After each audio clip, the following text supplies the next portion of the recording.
Tired of being sidelined by a sports injury? Get back in the game with Baptist Health Orthopedic Care.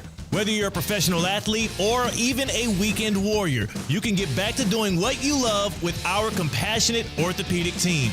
Experience a new level of care and get back to your best. Welcome to being treated like a pro. Make an appointment today at baptisthealth.net/ortho or call 833-556-6764. The Club at Lost Lake, a championship Fazio design golf course in Hope Sound. Golf and social memberships are now available with no waiting list and immediate access. The course and club will see over $10 million in capital improvements and is one of the best private club values in the area. Experience the beauty and challenge of this renowned course for yourself. Enjoy year-round access to exclusive amenities and events. Visit clublostlake.com to schedule a visit today. Don't miss out on this incredible course. And please, putt responsibly.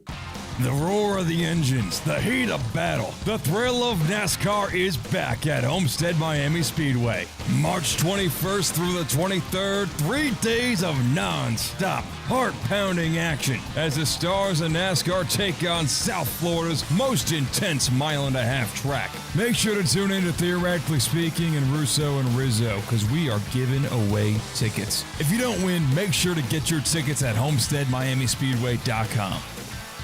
The new state-of-the-art showroom at Greenway Kia of West Palm Beach is now open. And let me tell you, it's amazing. If you're looking for a brand new 2020 to 2025 Kia, there is something for you. Every car has so many awesome features, it will be hard to pick just one. Plus, the safety tech and that unbeatable 10-year, 100,000-mile warranty. There's peace of mind in every mile. If you've been putting off car shopping, now's the time.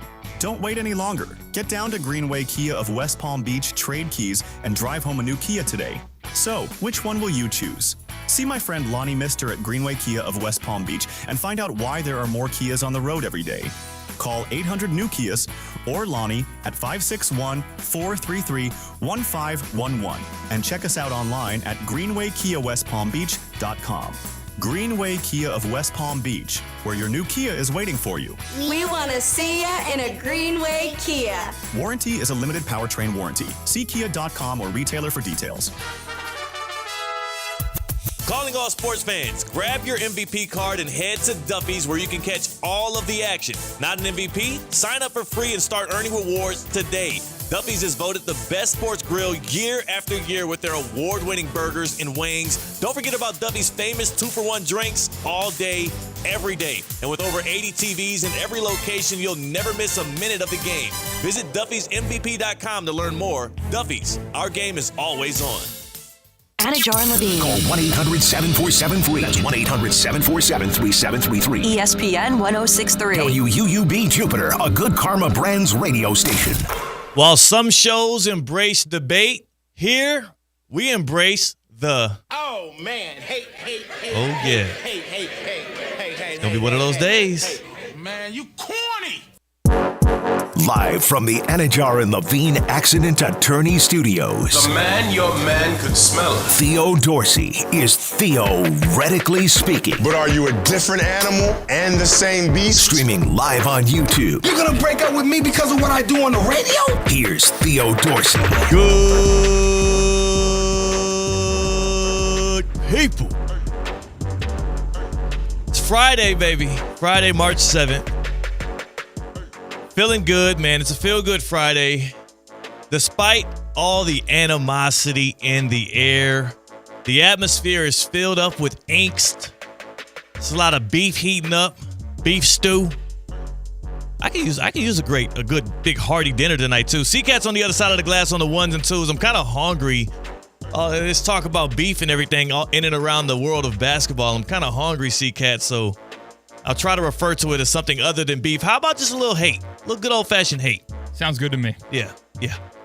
C-Cat on the other side of the glass on the ones and twos. It's going to be a good, feel-good Friday here on Theoretically Speaking. Tina rejoins us in the happy hour at 3. Don't worry, she's not playing hooky. In fact, she pulled up today in an outfit that she's proud of. So we'll get that debuted on the stream here on Theoretically Speaking, and we'll get everything going in the right direction. C-Cat, I'm not sure how much you were tapped into the Thursday night special there on TNT, as we got some inside the NBA. We got some good basketball action. And we also got a whole lot of back and forth between sports media types and, in some cases, sports superstars. I mean, like, it wasn't up to me whether or not I found out about this. Yeah. Like, if you go online anywhere, you found out about what happened in the NBA last night, which was fascinating. Yeah, you're habitually online, too. It's bad. Yeah. I don't know how you do that because I spend most of my time trying to peel away from that stuff, but I know I have to live within it because I got to stay informed, so therefore we can inform the good people here on Theoretically Speaking. But it rots your brain, bro. Like, you got to give it a little break. I got a dopamine addiction, man. It's just scratching that itch. It's my vice, and I'm trying to work with it, but it's not working out. But isn't dopamine supposed to be like stuff that makes you feel good? Like, isn't that it's the hormones in your brain that go off when there's a good feeling? There's like a reward, a symbolism of reward. What the hell are you getting off of being on what now is called X and Instagram and TikTok these days? It's all bad. I wish I knew, man. I wish I knew. What's good about nicotine? No one knows, but it gets people hooked. Yeah, like that when you refresh the page, ooh, new words, new colors, vibrant, exciting. The problem is, especially now, I can do a little TikTok here and there, right? Instagram is cool because it's mostly my friends and family, and I'm getting life updates and whatnot. But on X, it's mostly trolls, fake accounts, engagement farmers. It is a terrible place to be. A terrible place to be. But if you were on X last night, or if you also were watching the NBA games going on, of course you had one of the premier ones. You had the Warriors and the Knicks. The Warriors and the Nets, which was really good. You had the Lakers and the Knicks, which was the creme de la creme. That was the primetime game, and it was on TNT. And I don't know if there's I don't want to over exaggerate what this could mean for the NBA and this run between the NFL closing and the NBA tipping off here really into prime season. I'm not going to act like that this ramp up here with all the beefs and all the animosity going on is the most beneficial thing for ratings, and this is what's going to get people tapped in. Because at the end of the day, you have to enjoy watching basketball. That's the core of it all. What I can say is, I've got to be honest, as a basketball fan, it's definitely adding a little bit more fuel to the fire, not just only the new acquisitions with all of these teams, but now the context around them that are seeming to spew a little bit of hate. Like it's at the very least a sport that has felt like it's de-emphasized the regular season year after year after year under the reign of LeBron James. It feels like this little ounce of oh man, yeah, hey, that's heightening things a little bit, man. Man, you corny. Making people get into it. It's got Stephen A. Smith tweeting out very dramatic tweets about what he's going to have to lead First Takeoff with because he's going viral, man. He didn't want to do it. He didn't want to do it. Yeah, Stephen A. did not want to have all eyes on him. That's the last thing Stephen A. Smith walked into a Lakers game hoping for. No. Stephen A. just wanted to go there, enjoy the game, watch a little, have his shoes on the hardwood, watch a little basketball, cheer on his Knicks on the road, and go home peacefully. But instead, LeBron James, the king himself, the great, his Ernest, the chosen one, walked right up on Stephen A. Smith and created a viral moment. Apparently, he confronted Stephen A. Smith. So in order for you all to get the gist of why this beef is even brewing between LeBron and Stephen A., who, again, congratulations, Stephen A., on that wonderful new contract you signed. Rising tide raises all boats. $100 million for Stephen A. So one might say the $100 million for Stephen A. Smith, though it'd be great for him and great for the sports media industry because that means he's resetting the market. He reset the market. The only problem is the market is still limited. So, like, the more money they give Stephen A., the less money they have for everybody else. Yeah, it's still a pie. Yeah. Got a big scoop of that peach cobbler. So, congrats. Congrats, Stephen A. We'll see if the trickle-down happens within sports media. I'll be the first one to let you all know. So, Stephen A. gets his big contract. He's pulling up to the game. He's watching the Lakers and the Knicks. But the context around this is Stephen A. Smith, along with a lot of sports media types, but Stephen A. has the biggest platform, both on the Stephen A. Smith podcast and on First Take, had a lot to say about Bronny James, LeBron's son, and his, let's just say, lack of excellent play And downright, obviously the opposite. He's played poorly in his 13 or some odd games he's played in a Laker uniform. Here is Stephen A. Smith talking specifically about why not only is Bronny playing for the Lakers bad for Bronny, it's also a bad move by LeBron James for letting this happen during the regular season. LeBron is one of the top 2 greatest players in the history of the game. LeBron has forgotten more basketball than most people would know. So no matter what we think about Bronny, he knows more. But you see what you see. Bronny James has played in 13 NBA games.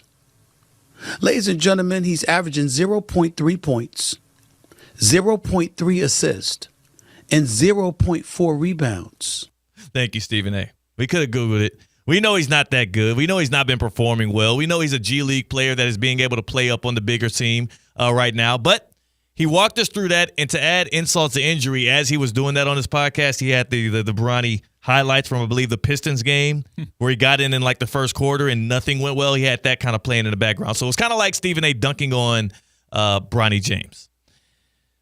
LeBron just recently, what was it, like a week and a half or so ago, it was around the All-Star break, talked about how he does not, I guess he understands why Anthony Edwards doesn't want to be the face of the league, because part of being the face of the NBA is having a bunch of people antagonize you, pick at your game, criticize you at every turn instead of appreciating basketball and appreciating greatness, right? He already kind of sparked that flame a little bit. And then he had to go on to, in the next coming weeks, first off, surpass 50,000 points, which I think around that milestone, there wasn't a lot of negativity. I think he kind of set the stage for people to handle that with the right kind of care. Yeah, the MJ LeBron debates kind of took a side and weren't really lit a flame on the airwaves of here, ESPN radio, or even on TV. You don't really hear much MJ LeBron debate. In fact, Stephen A. Smith said, I no longer think that this debate is a healthy one. I don't think it matters because LeBron is great in his own right and Jordan is great in his own right, and I'm no longer interested in having that conversation. Now, he reneged on that because, what was that, like 2 days ago he had the Kai Cenat streamer? Oh, yeah. And they were talking goats of yeah, Kai Cenat. Kai Cenat, yeah. That sounds WWE like old man. Yeah. fame, streaming fame, yeah. So anyway, all of that is the context beforehand. So LeBron heard him talking about Bronny. He heard him dunking on his son. And then last night, LeBron, after the game, approaches Stephen A. Smith, and you can tell from the video, you cannot hear any words. The people that are the lip-reading experts online, they say that LeBron pretty much said, keep my son's name out of your mouth or keep Bronny James out of it, whatever. To some extent, he confronted him in a confrontational way, in a very antagonistic way of letting him know, don't talk about my dog. Talk about me all you want. Don't talk about Bronny James. And Stephen A. then, after the moment went viral, he acted as if he really didn't want to address this today on First Take. The last thing I want to talk about this. Yeah, he really got really melodramatic in classic Stephen A. Smith form, and I appreciate him for that. He is a theater kid at heart, and he puts on a great show. That is why we all love a lot of the things he does. He's dramatic. He's entertaining. It's great stuff. So here's Stephen A. addressing it publicly for the first time after LeBron clearly berated him courtside at the Lakers game. LeBron, it was like he was saying, keep that between me and you. Almost as if he was thinking that anything that I said about Bronny was a result of him. And in that situation, again, I wasn't talking about Bronny. I was really, really talking about him because of the position that Bronny was in. But I really understood where he was coming from. He was very, very upset. I could tell. He could have called me. If I was in his position, I can't definitively say I would not have done the same thing. Yeah. I'm not blaming him one bit. I get it. I understand it. I also agree with Stephen A. Smith here, and I do think he handled it in a very mature way, given the amount of time he was able to digest it and then come back the next morning and then deliver the right message. LeBron was trying to protect his son. This was no longer about a teammate. This is no longer about maybe a young guy on the team you're mentoring and you want the national media to stay out of it. LeBron felt personally attacked because a guy like Stephen A. Smith was not just coming at his son, but then also questioning LeBron James as a father.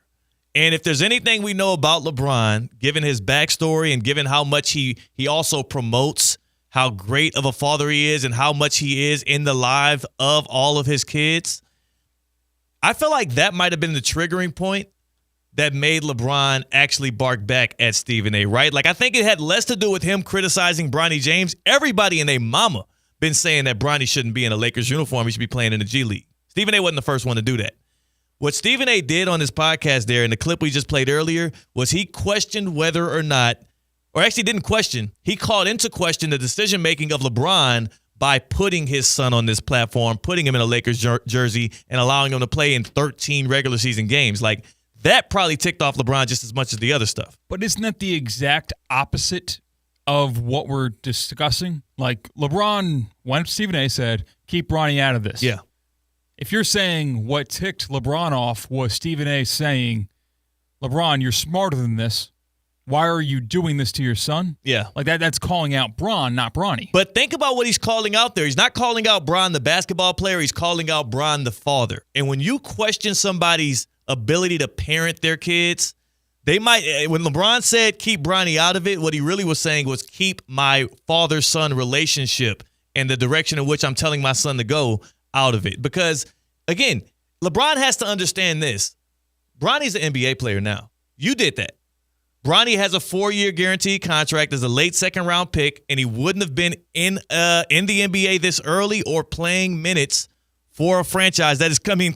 Look at the Western Conference standings. The Lakers are competing. They are contending for a championship this year. No longer the rodeo coming to town. No. This actually matters. This every minute matters for the Lakers from here all the way through, they hope, June. LeBron did put his son in this situation, but he did so because, like any other parent, if you have an opportunity to get your kid a better lifestyle, I think a lot of people are going to sign up to do so. LeBron did that. He did it as a father, not just as a basketball player, not just as a mentor or leader of the Lakers. And Stephen A. questioned his fatherhood. And I believe that is what made it personal, and that is why LeBron addressed him, whether or not LeBron admitted it in that interaction. Bronny got the fast track to the NBA, a faster track than anybody else in the history of the league has been given. Because LeBron is unlike anybody else in the history of the NBA. The closest comparison, Michael Jordan. Different because LeBron has done it for longer. Yeah. So you cannot rebut and rebel against the media when the media uses that against you. Well, I think you can. You're within your right to do so, but you're also within our right to criticize it. And I think that this interaction specifically, LeBron addressing Stephen A. so loudly and so critically that Stephen A. felt the need to lead off his show with it the next day and go into depth about it, it shows you that it got personal for both guys. It got personal for Stephen A. because LeBron tried to belittle him in that moment, right? He did that purposefully. Yeah. He knew there might be cameras out, and LeBron addressed him like that. There's a reason why he didn't call him up. There's a reason why he didn't do anything behind closed doors. He did it publicly, intentionally. I think I can agree to that. But his reasoning for doing so had a lot to do with, have you ever, parents hate, neither one of us are parents, so we can't really we can't really give a good enough perspective on this. But I do know how people with kids react when you call into question their parenting. That's their number one priority in life. I could walk in this office right now. We got a bunch of parents that are teammates here at ESPN West Palm. And I could line up all the guys in here, and I could slap them in the face. Slap them in the face. And you know what they would do? They might retort. Maybe they'll do what I did when Sugar Ray Leonard was punching me in the gut and just throw their hands up like, hey, what's going on? But they might feel a little disrespected. I think it would probably feel even more disrespectful to any of them if I started being critical of their parenting towards their children and also doing so publicly. Like talking about how good of a job you're doing as a father to your kid publicly, saying that you're making bad decisions and you're supposed to be the smartest person in the room when it comes to basketball, but you're putting your son in the worst possible position right now. That's what I believe made it personal for LeBron and made him react this way. This dude has played 20 years in this league. He's been in the national spotlight since he was 15 years old. He literally deals with everything. He has all of the thorns thrown into him at all times, and we've never really seen LeBron do that, what he did last night. Sure, but it's not like Stephen A. wanted Bronny in the NBA. It's not like we all kind of collectively pressured LeBron to get Bronny in the NBA. No, he wanted This was a LeBron James decision, and it was very public how LeBron wanted the Lakers to draft Bronny James. And that was a parental decision. And that was LeBron James specifically blending the lines between basketball and parenting. And that's basketball and family. It's a gray area. It's a gray area for sure. And they're living within this gray area, both LeBron and Stephen A. Smith, and following an overtime win for the Lakers in which Luka was great. LeBron dropped 30+, and that team looks like a contender. There's a reason why this is the lead to today because there's a lot of gray area in it. I will say this. As much as I side with Stephen A. Smith's, his right to comment on both player personnel decisions, Bronny's he's an NBA player, so a player in the NBA's performance, as well as LeBron, because he's so involved in the player personnel, and he really did pressure the Lakers to draft Bronny, as well as LeBron's decision-making. The one caveat to this that I do think turned everything personal was when he specifically said, you are doing the wrong thing with your son. Take a listen again to Stephen A. Smith on his podcast because it's not about, hey, you might be setting up this set the wrong way. You might be, he said, you're failing at fatherhood right here. LeBron is one of the top 2 greatest players in the history of the game. LeBron has forgotten more basketball than most people would know. So no matter what we think about Bronny, he knows more. But you see what you see. Bronny James has played in 13 NBA games. Ladies and gentlemen, he's averaging 0.3 points, 0.3 assists, and 0.4 rebounds. You can't hear all in totality because he spent about 10 minutes total on this. So you don't hear the other specific points from his podcast back then on how he called into question LeBron putting his son in that position. But that is what he specifically said in other parts. And that is why I believe, too, there was a more docile Stephen A. Smith today in addressing it. He didn't come out and act as if LeBron acted out of character or in the wrong. The only thing he criticized was LeBron doing it publicly. He said, I totally understand him doing that as a father of daughters. I get that when you're a parent, you're going to protect your children. But I do believe that what both people would do in that scenario is protect their parenting. And when Stephen A. replied, today, he finished off his rebuttal to LeBron's confrontation by saying, I can't say I wouldn't have did the same.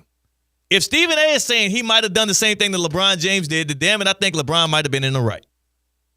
No, I don't think so. I think that Stephen A. Smith getting into a war with the most influential basketball player of all time and realizing, okay, as much cachet and clout and pull I think I have as Stephen A. Smith, you enter the Thunderdome.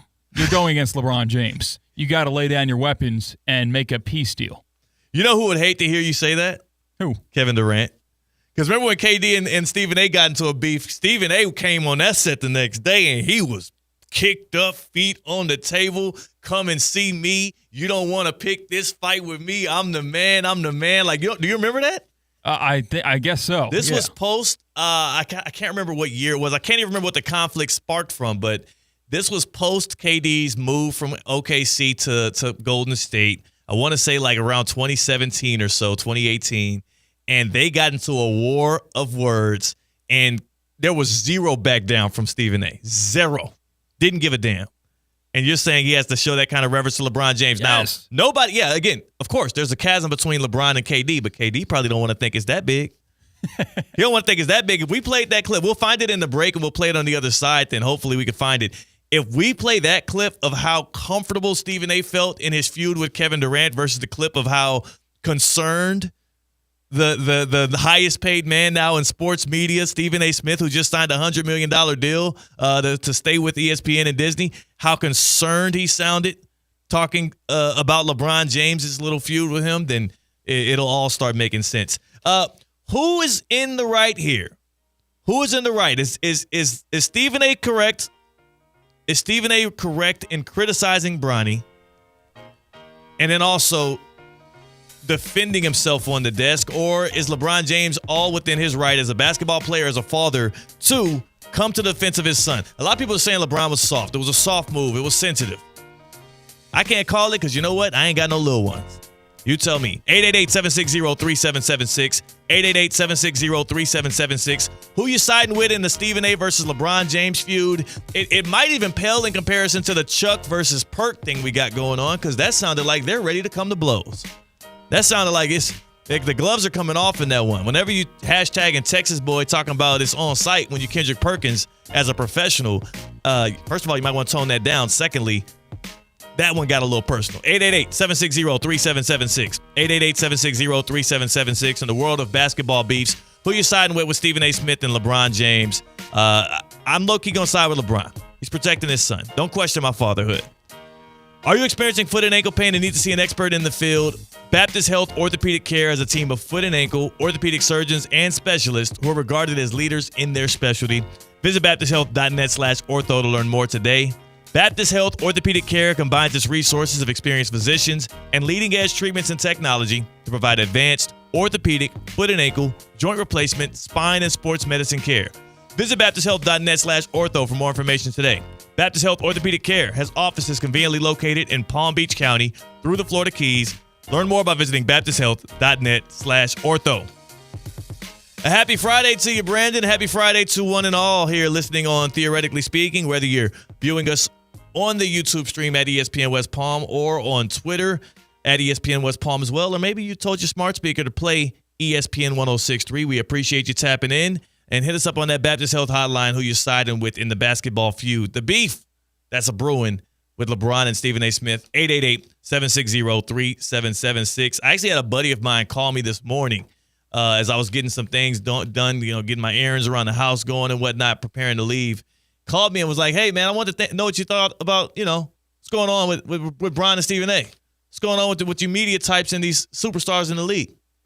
Like, bro, tune in at 2 o'clock. The hell are we doing? Then he proceeds to hold me on the phone for like 15 minutes going back and forth about it. I'm like, hey, this is not a preview. Where Theo can, actually relate to Stephen A. in this moment, because there was this high school football coach back in 2017, as if you had experience in beefing with a prominent sports figure in your realm. Yeah. What high school football coach in 2016?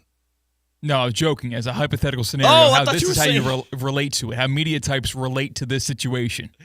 I thought you were saying that this happens. Now, to be honest with you, the funny thing is it actually does. I can relate to similar situations around Stephen A. being approached by LeBron James, obviously on a much smaller scale. But throughout my broadcast career in sports, whether it be on air, sports talk radio here at ESPN 106.3 or the many stops I had in local television in both Georgia, North Carolina, out in Houston, freelancing, as well as here in South Florida, people will, partially because they don't get to see you in person as much, especially when you're on TV, you're talking at people versus on radio, they can just call in. Yeah. They can get you on the spot. People will hold on to these things, hold on to these nuggets. Maybe you didn't cover this one team enough, or maybe you said this about this athlete in this vulnerable moment, and they will berate you no matter the place. Supermarkets, right? Like, I'll be walking in, doing my groceries, walking down aisle 6. It's looking good. Where's oatmeal? Oh, here's Jerry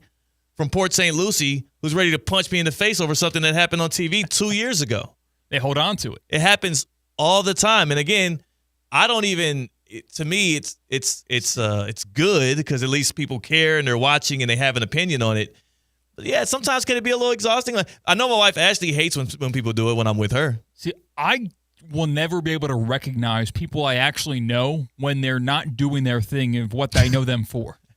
Like, seriously, I would not recognize Theo Dorsey from TV if I saw him in a supermarket.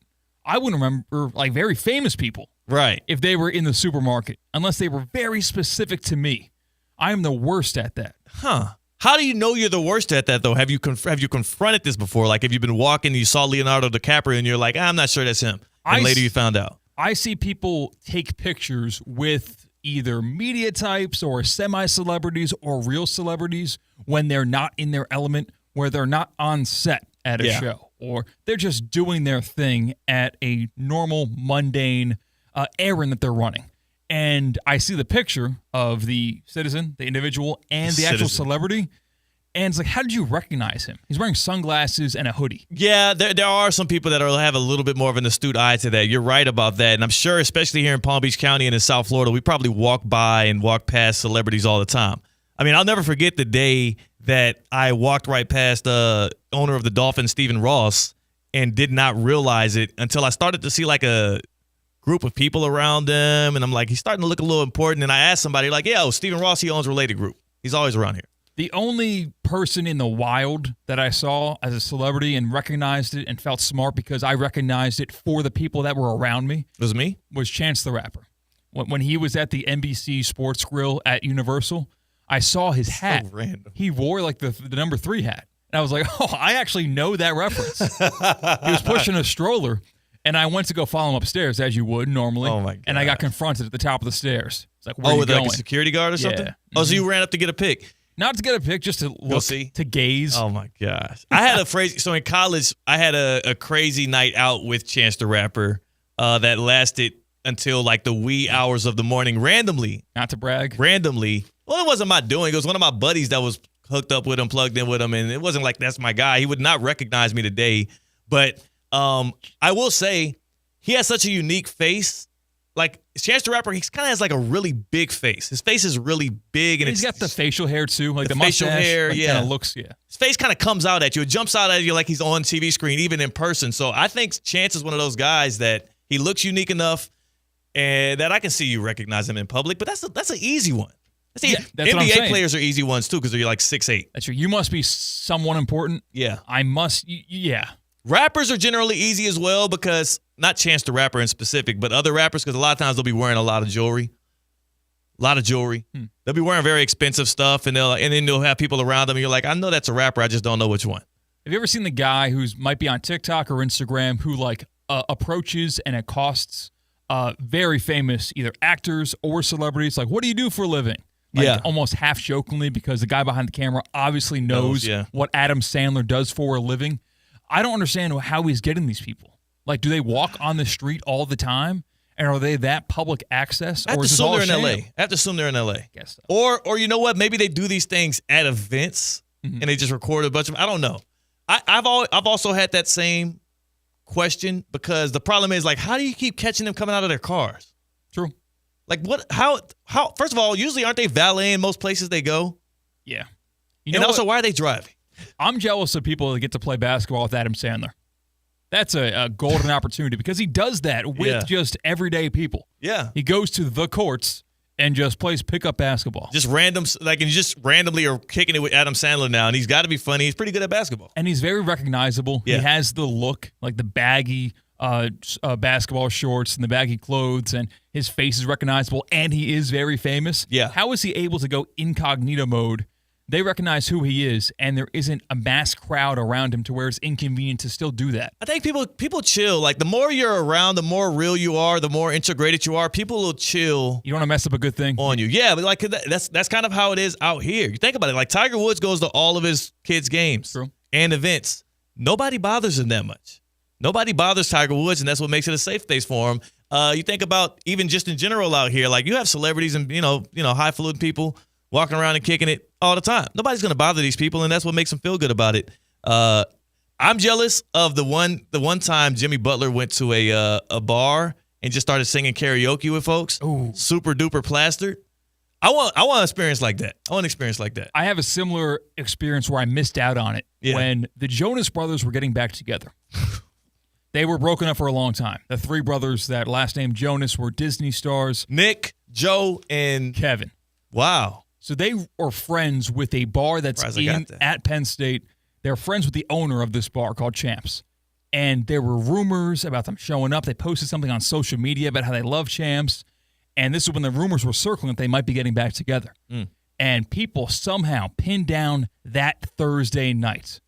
Problem is, it's a 21 or older bar. I was 20 years old. But they were hanging from the rafters, singing their Jonas Brothers music at just this bar. No security around them, nothing. But, of course, it went super viral, as Stephen A. likes to use. Oh, yeah. And I was working just delivery driving sandwiches, watching this go down. Driving past this bar, getting a quick peek, and then having to keep on up and deliver to this frat house. It was brutal. Scott, I didn't know you were delivering sandwiches at one point. Oh, of course. Spent 2 years doing that. Was it like a DoorDash type thing, or was it like a... No, it was better than DoorDash because it was working for a sandwich shop. Gotcha. And I got a lot in cash, untaxable, at least, officially. Well, I don't think... Well, you're going to be getting a knock on your door come April 15th. Untaxable. It was under the table in a good way. Yeah, don't admit to that again on the air. Well, nobody's going to find you. Nobody's going to find you. Statute of limitations. Don't think that that's how that works with taxes. That's CCAT. I'm Theo Dorsey. The IRS is on its way, and also the happy hour, too, soon. It's Theoretically Speaking on ESPN 106.3. Live from the Anajar and Levine Accident Attorney Studios. Anajar and Levine Accident Attorneys. Call 1-800-747-FREE. This is ESPN 106.3. Lytle, Ryder, Smith, Ivy, and Fronrath, proudly representing the residents of South Florida since 1985, and proud supporter of Inter Miami FC on ESPN West Palm. Lytle, Ryder, Smith, Ivy, and Fronrath has attorneys across South Florida ready to fight for your rights. They've recovered billions for their clients, and you won't pay anything unless you win your case. If you have been injured, call the attorneys at Lytle, Ryder, Smith, Ivy, and Fronrath, 561-867-4117, or online at foryourrights.com. Main office in West Palm Beach. Hi, it's Evan Cohen from Unsportsmanlike, and when it comes to the NBA, I'm like a kid in a candy store. Tonight, the Timberwolves come to Miami, but the Heat are ready to defend home court. Can Bam and Tyler take down Ant-Man and Rudy? Tune in at 7:30 and catch every play live on ESPN 106.3. Want to accelerate your career as a manager or executive in the exciting industry of sports? Florida Atlantic University's MBA in Sport Management program is ranked #1 in Florida and 10th in the world. Students learn practical and applied skills from top faculty and experts who work in the industry. With a 94% placement rate for all grads, the full-time MBA program sets students up for success in the world of sports. Check out Florida Atlantic University's MBA in Sport Management program today by going to business.fau.edu. It's Truck Month with the Ford crew. Sam, do you know what these trucks have in common? They're all Ford trucks. And they're built Ford tough. Also true, but specifically they're Ford F-Series trucks, the best-selling trucks in America for 48 years. 48 years? We should celebrate a month-long event. Sam. A truckload of value. Sam. Across the entire lineup of Ford trucks. Sam. That's called Truck Month already, isn't it? Yeah, it is. Oh, I knew it. Based on 1977 to 2024 CY Industry reported total sales. ESPN 106.3 is your home for live sports presented by Hard Rock Bet. Home of the Miami Heat, now the new home of Inter Miami. Catch all the games and the biggest matchups throughout the week right here on ESPN 106.3. Hard Rock Bet, it's Florida's official sports book. Try Hard Rock Bet now and receive up to $100 back in bonus bets if your first bet does not win. Hard Rock Bet, roll with us. It's offered by the Seminole Tribe of Florida. Must be 21 plus and physically present in Florida the wager. Terms and conditions apply. Concerned about gambling, call 1-888-ADMIT-IT. Mark your calendars. Baseball is back on March 27th. You've never seen an opening day like this before. It's Marlins baseball infused with the 305 to create opening day. Get ready to kick off Sandy's comeback season and stay tuned for surprise icons stepping up for the first pitch and lighting up the post-game concert. This is a can't-miss global event, and it's happening right here in Miami. The whole world is invited, so get your tickets today at marlins.com/tickets.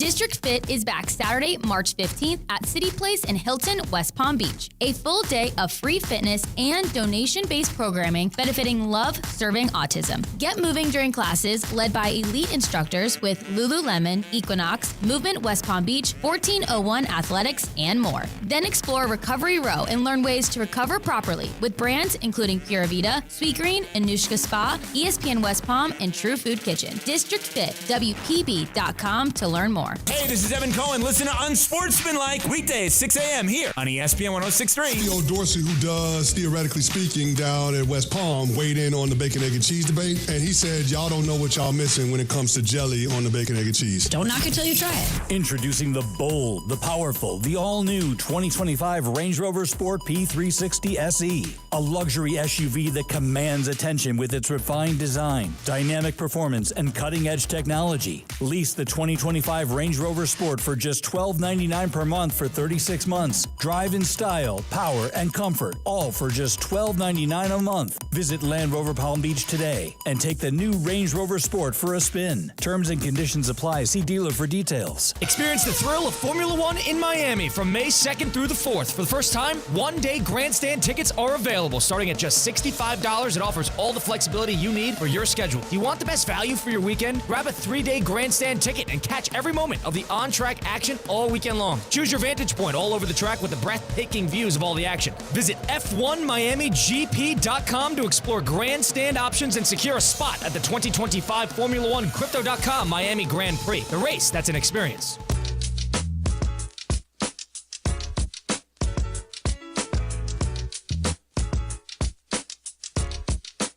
Live from the Anajar and Levine Accident Attorney Studios, Theo Dorsey is Theoretically Speaking. Streaming live on YouTube, here's Theo Dorsey. Can I admit to something right quick? Be my guest. Yeah. Floor is yours. I'll just keep it G, man. You know, theoretically speaking, we like to be honest. We like to be genuine. I remember this one time I was going to this event, and I had the shirt in mind I wanted to wear. I was so hell-bent on wearing it. I had the outfit picked out perfectly. In fact, I went into my closet, lined it all up, threw it on. And as I was buttoning the shirt up, I realized there was a bit of a little stain, right around the chest area. But it was like a minimal enough stain to where it was like not distracting from the fit itself. The fit was still immaculate. I mean, come on. I'm still turning heads with the fit, but the shirt had a little bit of like a coffee stain on it. And I still wore it to that event. And you know what I did, C-Cat? What? I preconceived the plan of telling people, oh man, on the way here, I spilled a little something on my shirt. Did anyone confront you on the stain? No, nobody confronted me. But you had a plan in case they did. I had a plan. I had concepts of a plan. And the plan never had to come to fruition because I'm sure if somebody did see the stain, they probably just looked away and assumed I had spilled it on myself. I say that to say this. First of all, no, I'm not the only one that's ever done that. Can't be. I was going to say that's a me move. Like, I definitely have done that before and will do that in the future. Yeah. I also, on the other side of that, how much of a jerk do you have to be to point out a stain on somebody's shirt? Unless you come to the function with me, like my wife can do that, or my friend, if we pull up somewhere together, can do that. If I meet you at a function, or if I see you in the day and I got a stain on my shirt, which I do now, by the way, which is why I'm bringing this up. I was drinking some coffee in the break, stained my shirt up a little bit, and I'm like, oh, I can be honest. Just spilled a little coffee on my shirt just now. I did not pick a dirty shirt out of my hamper and still want to wear it because it worked with the fit. So, do you like when people call out, like when you've got like whipped cream on like your mustache, or like something on your lip after eating a hot dog? Yeah, no, I do. You don't like them calling you out? I do like people calling it out. That That is fair to me. That's fair. Anything that's on your face, anything in your eyes, anything like that, that's fair game because you're really actually looking out, and I can wipe that off easily. If I see a stain on your shirt,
Yo, this dude is an alien. What did he just do? He's double teamed. He had nowhere to go. But Steph Curry, if he's on pavement, he's open. That courtesy of the Golden State Warriors broadcast. And I have to say, Curry draining another one, dropping 40. The Warriors overcoming a 22-point deficit to beat the Nets. They are on a tear, and it is inextricably tied to the acquisition of Jimmy Butler. That is your EDS Air Conditioning and Plumbing coolest moment of the week. EDSisyes.com. C-Cat, that is one hell of a duo, Jimmy Butler and Steph Curry. They have been nearly unstoppable since Jimmy got to Golden State. Since he came to the Bay, the Warriors are 10-1 in games that Jimmy has played in. 10-1. Am I forgetting something glaringly here of a midseason superstar addition making a championship team? I'm trying to remember. A team that wins a title. Yes. Is what you're saying. Where maybe the best or second best player on the team was acquired midseason. because I am trying my best and my limited basketball knowledge is failing me. So there's the Rasheed Wallace to the Pistons in 2004. If that's the most recent. That's not, though, because I want to say, I have to remember it correctly. I want to say that the Blazers trading Drew Holiday to the Celtics, he's an all-star. Yeah. Did that happen before the season or in the season? I can't remember. I'm trying to look it up right now. Because I feel like there was a lot of validity to, and like the biggest experiment of just taking the best players, not really worrying about depth, throwing them on one roster, what could go wrong. The final boss of that was the Nets. And the problem with the Brooklyn Nets factory, the experiment with KD, Harden, Simmons, was that there was no chemistry there because they were always hurt and they never played at the right time, at the same time. And it feels like chemistry matters. And experience with your teammates matters, where we're seeing this tested a couple of different ways. The biggest test right now is the Lakers with Luka having the best player on the team added to their team. So this will be, if the Lakers win a championship this year, it would be unprecedented for a trade to happen this deep in the season of a player that is that much of a focal point of your offense. Luka Doncic is the clear number one option for the Los Angeles Lakers. Jimmy Butler's not the number one option for the Warriors, but he still would be a guy. He's number two. He's the second scoring option for them right now to Steph Curry, and he's at least of a level of impact for the Warriors that if the Warriors went on to win a title, this would be the new point, right? We would talk about this more than we would even talk about Rasheed Wallace to the Pistons around the trade deadline back in 2003-04. So back to what we have right here. Luka and the Lakers are the 2 seed in the Western Conference. Like, talking about 1-2 punches as Jimmy Butler and Steph Curry have been taking the league by a storm out west, the team that's doing it at an even greater clip is the Los Angeles Lakers, which that win last night against the Knicks, it might have got overshadowed by the Stephen A. drama with LeBron James, but that's 8 straight victories for the Lakers. In that span, they have been a top 5 defense, and in the clutch, every single time down the court, it feels like they are trusting Luka Doncic with the ball in his hands and saying, hey, go make us a play. Right now, there is no better 1-2 punch in the NBA than LeBron James and Luka Doncic. JJ Redick is squeezing the most out of this team every single night, and you can tell that they come into each game with the energy of, hey, we need to be revving up for the playoffs. We're not seeing a LeBron James that's coasting through the regular season as we've seen in the past. We're seeing a locked-in LeBron who knows that he has a limited amount of time left in his career, but more importantly, a limited amount of time left before the postseason with these Lakers, with Luka Doncic, to figure out the chemistry and to figure out what works when accordance to winning. They're the 2 seed. They've won 8 straight. I believe they're also in position in the loss column right now above the Nuggets. 21 losses. The Nuggets have 22. They're both even in the wins column. So they are in control of their own destiny here with 20 games out to clinch up the 2 seed and to be in a great position to make a run in the West. Sometimes in the playoffs with basketball, it comes down to not just who has the best player, but who has the best second option. And if you're the Lakers, and in crunch time and in overtime like they did last night, Luka got 5 out of the gate in overtime. Down the stretch in the fourth quarter when the Lakers were down by 10, it was Luka with the ball in his hands and LeBron playing as the secondary playmaker off of him. That kind of mismatch that both of those guys can create and that kind of gravity in which both of them have on the floor together, both as playmakers and as shooters and as creators, that's unmatched in the league. In fact, I can't think of a time where we've had anybody or any tandem that were at the peak of their powers like that since, and this is going to sound crazy, but Chris Paul and James Harden with the Rockets. Chris Paul and James Harden with the Rockets were 2 guys who could be the fulcrum of your offense, 2 guys that you had to pay a hefty amount of attention to, who can run the pick and roll, who can score, who can shoot, who can play make. And also for Chris Paul and James Harden, people laugh at that run the Rockets had. That was the only team that challenged a fully healthy Golden State Warriors team that had Kevin Durant, Steph Curry, Draymond Green, and Klay Thompson. That was the only team. They had them up against the brink multiple times. They had an unreplicatable failure at the three-point line in Game 7. Yeah, that was crazy. Like something that never be done again. No one team has ever gotten colder at the most inopportune time. The Rockets from unseating the Warriors in the West. They also had the CP3 hammy. They also had the injury, and also just the fact that a guy like James Harden has come up short time after time in the playoffs. He is an unreliable postseason performer the deeper you get in the playoffs. So that's all predictable when it comes to what happens to the Rockets. Injury luck for CP3, Harden's inability to come up big late into the postseason as he's getting ready to go to Cancun or wherever the hell else he wants to go. That was obvious. What I would say about this, the Lakers having LeBron and Luka doing it at their size and with their basketball knowledge and acumen, and as they've been the problem solvers for their team, literally both of them since they were 15 years old, this is something that we need to be putting greater emphasis on. I know Charles Barkley is mad because all ESPN does, quote unquote, is talk about the Lakers, talk about the Warriors. But when you look at 1-2 punches in the league, you can keep Tatum and Brown. You can keep a guy like Jason Tatum and Jaylen Brown, who has needed so much help down the stretch. The Cavaliers are great, right? They're 52-10. They've won 12 straight. They're number one in the East. I'm cool on Spider Mitchell and Evan Mobley. Or if you want to throw Darius Garland into that, realm, you can do so. Give me LeBron and Luka in any series they play in, and give me that tandem in any kind of like futures run right now in the NBA. I just it's hard for me to watch what they're doing on a night-to-night basis right now and think that the only thing that can't stop them wouldn't just be injury, because it feels like they've got so many answers to every single problem the teams have been presenting them with. And you're bringing up this conversation for this season or for how many years in the future? I would say this year right now. This year right now. That team's not perfect. They're not perfectly crafted at all, but let's not forget, Luka Doncic was in the finals last year.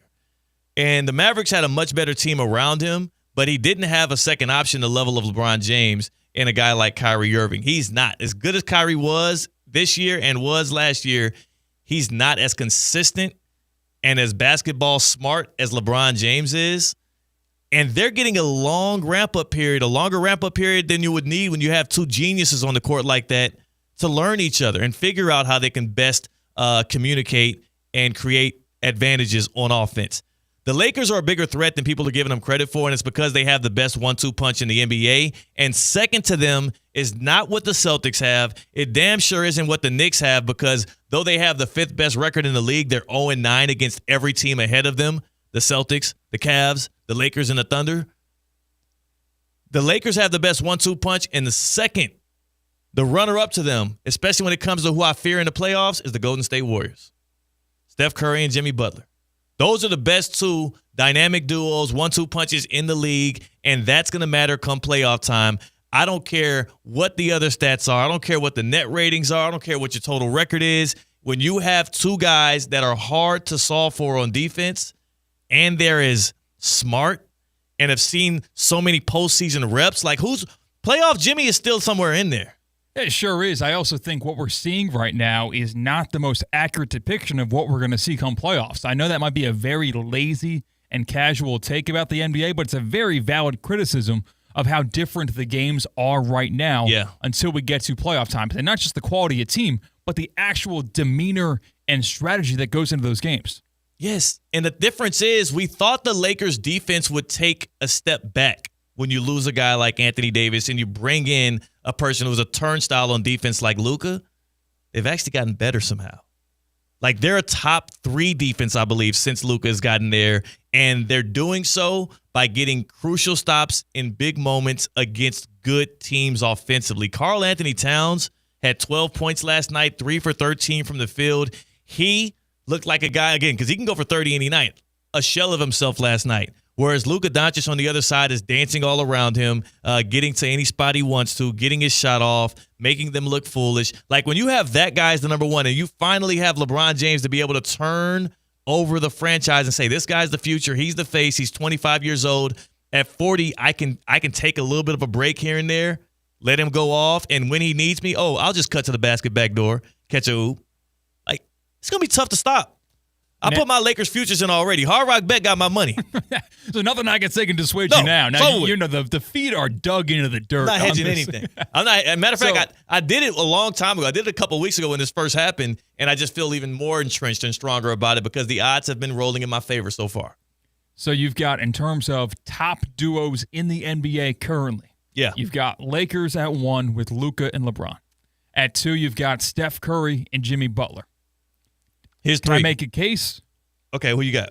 For the Nuggets with Jokic and Murray. Oh, man. Jamal Murray's looked so good lately, too. And much better. He sure might have.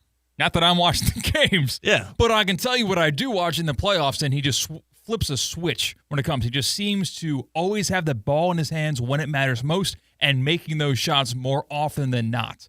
So I almost would rather have Jokic and Murray over any of the 2 options you just listed. So you drive a good point because Jokic is single-handedly the most unsolvable player in the NBA.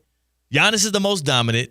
Jokic is the most unsolvable. And I believe a guy like Luka Doncic and LeBron James are like the most solution-oriented. They're the ones that can figure everything out at the highest capacity than anybody else. So there's levels to this. Of course, when you're talking about offensive threats or fulcrums of a team's focus on the offensive side of the ball. You're right about Jamal Murray, though. And they've won a championship together, and there's something to be said for a tandem that has also done it and seen it all the way through versus these other 2 that are unproven. And again, Tatum and Brown should have a bigger argument in this case because they're fresh off of winning a title together, and their supporting cast is better than any of the other squads. Right? Like what we just saw, a historic performance from Derek White and Peyton Pritchard. I don't want to hear about it. It's the jersey. It's not the player. I don't want to hear about it. I can't believe that the Clowns let them drop 40 apiece. Just getting their confidence up ahead of the. But I will say there is something as a instincts from a sports fan. It's so much easier to stomach what could happen versus what you saw already. Yeah. I saw the Nuggets be able to do their thing. We haven't actually seen a playoff series with Luka and LeBron, obviously. You're right, but whew, come on. What are we talking about here? Like, we just saw Luka drag a Mavericks team that we did not think heading into the playoffs would be in the finals. They were a 5 seed, I believe, in the West last year. We just saw Luka do that. Now he's got LeBron James as his tag team partner. Like, a good LeBron looks healthy. It's going to be fun to watch. Going to be fun to watch. Speaking of dynamic duos in the NBA, 2-for-1s at Duffy's. That's a dynamic duo. 2 for 1. All day, every day. Can I make it a kind of 3 for 1? You're paying for 2. Don't get me wrong. Yeah. You're paying for 2 because you pay for 1 drink and get the second one free. Right. How about Major League Burger? Oh, man. Now, come on now. Like your 2-for-1 drink and your Major League Burger, it's a, It's a 2-for-1 plus 1. It's a 2-for-1 plus 1. You come for the 2-for-1, you stay for the Major League Burger, and then you get another 2-for-1. That's how Duffy Sports Grill works. Duffy'sMVP.com. Duffy'sMVP.com. That's where you should go today to become a rewards member. You can start stacking up your MVP points so you can be feeling like an MVP yourself. It's free. It's free to sign up. It's also free to pull up to a Duffy's and check out how they got 80 or more televisions in every single location. How also, now that you got the 80 or more televisions and you got the 2-for-1 drinks to go with your Major League Burger, maybe you want a starter. Come on. Firecracker shrimp. Come on. What's your tuna dish? The tuna tataki. You got those fried wonton chips, some good eel sauce and spicy mayo, and the beautifully fresh tuna on top. Amazing mozzarella sticks. These are all options. If you just want a little quick lunch, a little quickie at lunch, might I interest you in the double play, $7.99 during lunch? That's a special at a Duffy's. Try them out. Check them out. Duffy'sMVP.com. Duffy'sMVP.com. Find the nearest one to you and have some fun. At Duffy's, our game is always on. You know what sounds good? Kind of playing hooky at work during the first round of the NCAA tournament. Come on, dog. And just parking at your nearest Duffy's. It's too easy. We need to, you know what, C-Cat? We need to go to a Duffy's and do a show or two here during March Madness. I know we have a lot of obligations through spring training. We'll be at Roger Dean Chevrolet Stadium next week. We got a lot of TGL and whatnot. I want to set something up to go do something live at a Duffy's, man. This is March Madness time, man. We need to get active. We got to go where the people are. Yes. And everyone's going to go to Duffy's and not do their stupid job. No, forget their job. We're going to be the ones doing our job at Duffy's, though. That's true. Man, yeah. The one thing we missed and never got back was the NCAA tournament in 2020. So I always chase that feeling and don't take it for granted. Like, you got to savor those first 4 days of the tournament. Yeah. Because if you didn't have them, what do you have in March? Well, a lot of people end up with empty pockets and broken brackets. But other than that, yeah. What else do you have in March? What else? Happy hour on the other side. Tina's pulling up. She's got an outfit to debut and show you off. And again, I give it a. We're going to do midday midterms. I give her outfit an A. Good outfit. Good fit that she has. Mine today, because I got a coffee stain on it, D-. That's CCAT. I'm Theo Dorsey. Happy hours next here on Theoretically Speaking on ESPN 106.3. Live from the Anajar and Levine Accident Attorney Studios. Anajar and Levine Accident Attorneys. Call 1-800-747-FREE. This is ESPN 106.3. Hi, I'm Michael Manzo, owner and founder of Manzo's Italian Deli, and Stop, Dad. After 20 years, people are tired of hearing your voice. Yeah, and your lame-ass commercials. Fresh prosciutto, mozzarella, outstanding. Oh, please. There's only one reason Manzo's is voted #1 deli in Palm Beach County for 20 years. Our mother. She makes sure you prepare everything from scratch using only the freshest ingredients. Manzo's Italian Deli is located on Palm Beach Lakes Boulevard, right next to Rain Dancers. Is that a strip club? No, it's a steakhouse. Manzo's is open weekdays from 8 to 5 and offers free delivery. So stop by or call 697-9411. That's 697-9411. we also specialize in hot and cold catering for corporate functions and special events.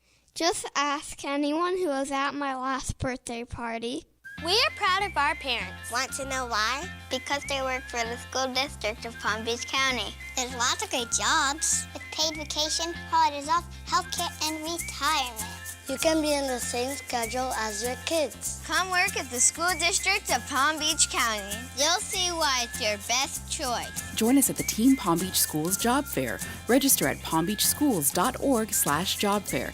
That's palmbeachschools.org/job fair. The new state-of-the-art showroom at Greenway Kia of West Palm Beach is now open. And let me tell you, it's amazing. If you're looking for a brand new 2020 to 2025 Kia, there is something for you. Every car has so many awesome features, it will be hard to pick just one. Plus, the safety tech and that unbeatable 10-year, 100,000-mile warranty. There's peace of mind in every mile. If you've been putting off car shopping, now's the time. Don't wait any longer. Get down to Greenway Kia of West Palm Beach, trade keys, and drive home a new Kia today. So, which one will you choose? See my friend Lonnie Mister at Greenway Kia of West Palm Beach and find out why there are more Kias on the road every day. Call 800-NEW-KIAS or Lonnie at 561-433-1511 and check us out online at greenwaykiawestpalmbeach.com. Greenway Kia of West Palm Beach, where your new Kia is waiting for you. We want to see ya in a Greenway Kia. Warranty is a limited powertrain warranty. See kia.com or retailer for details. Attention business owners, the next several months are going to be super busy. Why not let us take some of the burden off of you? Get the help you need from Intelligent Office in Palm Beach Gardens. Professional live receptionists to answer, screen, and forward all of your calls to you live. Why do you need a virtual assistant? No high salaries, no holidays or sick pay, no call-outs, no turnover, and no additional equipment. Call 561-472-8400 or visit intelligentoffice.com to learn more how we can help you streamline your day. It's spring break, and Palm Beach Zoo is roaring with excitement. Come explore Tiger Forest, the reimagined tiger habitat, and meet our newest Malayan tiger, Olan. Now with 3 connected spaces, our tigers roam freely in Tiger Forest, just like in the wild, walking right above you on stunning overhead trails. It's an unforgettable experience where you'll connect with these majestic animals and learn how to help protect them in the wild. New tiger, new home, new adventure. Plan your visit today at palmbeachzoo.org. Welcome into the Kaiser Sports Update. I'm Kate Shumsland. After an impressive 24-4 regular season, the Seahawks men's basketball team fell short of earning a Sun Conference tournament title with an early exit in the semifinals against Southeastern. Despite the lack of conference tournament success, Kaiser will be a host site for the first and second rounds of the national bracket. The 64-team field will be officially announced on Thursday, March 6 at 8 p.m. on the NAIA network. The Seahawks baseball team swept Midland University over the weekend to move to 13-0 on the season, but there sure were some fireworks with that final win on Saturday. A tie ball game headed into the last inning. Senior Tanner Goswick stepped onto the mound and delivered 3 straight strikeouts. The Seahawks got up to bat and loaded the bases so junior Jeremy Garcia could drive a hit to left center and walk it off. All sports are in action this week, headlined by the Swimming and Diving National Championships. For more Kaiser Athletics scores and updates, head to KUSeahawks.com. March just got a whole lot sweeter at DQ Grill & Chill. Enjoy the blizzard of the month, Mint Oreo. Packed with creamy mint and crunchy Oreo pieces. Want extra crunch? Try the new Crunch and Oreo cookie cone dip. And cool off with the refreshing new orange cream shake. It's like sipping sunshine in a cup. Plus, free cone day is Thursday, March 20th. Come in for a free small vanilla cone. No purchase necessary. DQ Grill & Chill with 2 locations. 4828 Lake Worth Road and US 1 just south of North Lake.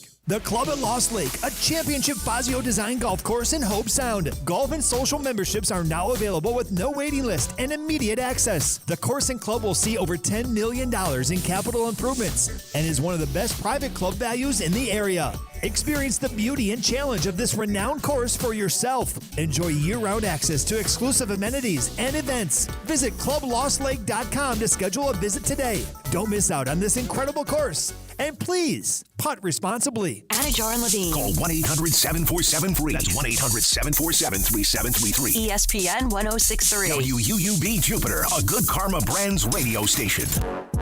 Live from the Anajar and Levine Accident Attorney Studios. The man your man could smell it. Theo Dorsey is theoretically speaking. But are you a different animal and the same beast? Streaming live on YouTube. You're gonna break up with me because of what I do on the radio? Here's Theo Dorsey. Good people.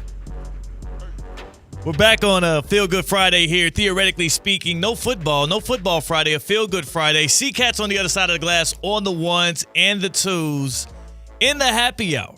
In the happy hour here on Theoretically Speaking. And despite all of the hate, the animosity, the beefs within basketball and the pundits versus the players and all of that stuff, like, we're having a good time. I'm going to the Heat Timberwolves game tonight. Nice. I'll be watching Anthony Edwards play in person, which is always a beautiful thing. Though, again, with the NBA, I didn't even think to do this morning. I do need to double check here. Let me just make sure I look online. Who's active, who's inactive. Sure, yeah, exactly. So fingers crossed, C-Cat, who's on the other side of the glass on the ones and twos. Fingers crossed, Terry Rozier is inactive and Anthony Edwards is active. Let's check right quick. Yeah, you saw those videos surface on Twitter of Terry Rozier not playing very well. Yes. Kind of throwing passes to nobody. And now that we know that it's a possibility, allegedly, that he was doing that on purpose to shave points and stats, that's a hard watch, man. I don't believe that. Now, he was playing so poorly that I actually wish he was tanking. Like, I wish he was throwing it, shaving points or whatever. That's how bad Rozier has looked in his last few games, and really he's looked like that all season. It has been absolutely horrendous. When the Heat got him at the break last year for Kyle Lowry, there was a bit of relief from all of Heat Nation that we got rid of Lowry. Everybody made all the thick jokes and all of that stuff. We got Terry Rozier. He was averaging like 23 points efficiently for the Hornets. Looked good. But either it was the neck injury last year that shut him down. Maybe it's the mental complications that come from dealing with whatever that FBI investigation was into his play and whether or not he was being influenced by the gambling community. Or maybe he's just a 30-year-old undersized guard on the wrong side of 30. Rozier has been not just unplayable. He's only playable if you're trying to tank your way into the lottery. That's about the only reason why I can see why Eric Spoelstra and Pat Riley and everybody would decide to keep him out there on the court. He played 40 minutes. 40 minutes the other night, and all of them were bad. Say right, Tina? Tina. I've been trying to give Tina some time to settle in here. She's super late to her I hit. was settled in. Tina, did I pull you out of a work meeting? No, it should have ended by 3. Okay. It was okay. So you did pull her out of a work meeting, but it was one that went long. Don't you hate when the work meetings go long? It's like, guys, respect my time. No, it's okay. Oh, it's okay. Goodness. I'm situated she's now. Trying to be so nice. Who was it? Who was in the meeting that you're being nice to? It was B-Man, Brian McLevin-Rhodes. Okay. And then Courtney Rukoff. Okay. Oh, okay. I thought there was like some VIP That was an outsider in there. or something. No. Yeah. Okay. I It would was have an internal barged meeting. in. It was internal. Like the Yeah. cute Kool-Aid man. I would have Yes. thrown stuff at you if Yeah. I knew that it was just internal people. Yeah, it was just internal people. Just It's okay. Okay, so we're good. We're Just good. my teammates who I love. Yes. Yeah, yes. Yeah. When you love somebody, you're able to be more critical of them, you know? If it's an outsider, then you might get pulled up on like LeBron did to Stephen A. last night. Or like Perk did to Charles Barkley last night when Charles Barkley called him an idiot and a fool. We'll get to all of that, but Tina, before we do, can I get a little something to, I'm parched. I'm parched, man. It's the happy hour and I'm a bit parched. A little cocktail of the day would just put me in the right direction. I don't know how you're going to feel about this cocktail. Is it Boston themed? No. Okay. I don't think so. Why would you do Boston today? I don't know. Just checking. Just thought that maybe she saw what you did yesterday and she said I wouldn't like it. You go to a restaurant, you go to a bar. Yeah. Like, here are our specials. They aren't Boston themed, are they? No. This is. I should start doing that everywhere I go. Yeah. Every time I hear anything. You want to hear our fish of the day? It's not Boston themed, is it? Is it market price? Today is National Cereal Day. Okay. So today's cocktail is the Cinnamon Toast Crunch cocktail. I like a little CTC. I've had shots that were labeled as such, never a cocktail. Well, let's hear it. So this one is whole milk, Oh, nope. All right, that's enough on that. Cinnamon Toast Crunch. Oh, the physical being of it? Not a replica? Yeah, it sounds like It's they crush it saying up, maybe. Cinnamon Toast Crunch. Crush it up and put it Probably in the rim. Yeah, the rim, the garnish. Well, no, the garnish is ground cinnamon, Okay. bourbon, and some simple syrup. Yeah, Bourbon? interesting. I said, I don't know if you'd like it. No, there are so many better ways to do a cinnamon toast crunch cocktail. And they include probably Fireball. There's like cinnamon. a whole way they say to make like cereal, to make cereal milk.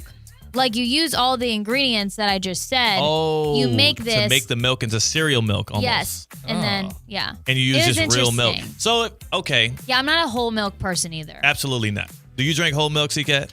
I'm not a milk guy at all. Hey. I begrudgingly will put milk in my cereal. That's the only context of which I consume milk. Like the anti-RG3. Yeah, the Pretty only much. time I won't use, like I'm usually an almond milk Yeah. person. Oh, it's good. They make flavors in it. Yeah. almond milk. I've only really I've now done it with like almond milk, but I used to only do cereal with like 2% milk. I like 2%. Yeah. So I can't tell. I'll be honest. I can't really tell the difference between 2% milk and whole milk. It's all milk to me when it's on the dairy kind. I just don't. Do you habitually have like glasses of milk and like No, drink it? I don't. Okay. I don't ever. And in fact, I haven't drinking like real dairy milk on purpose in like over a decade. Likely, it's either almond or oat milk. By the way, never drinking a glass of milk. Like it might be in my cereal, it might be in my coffee, but that's about it.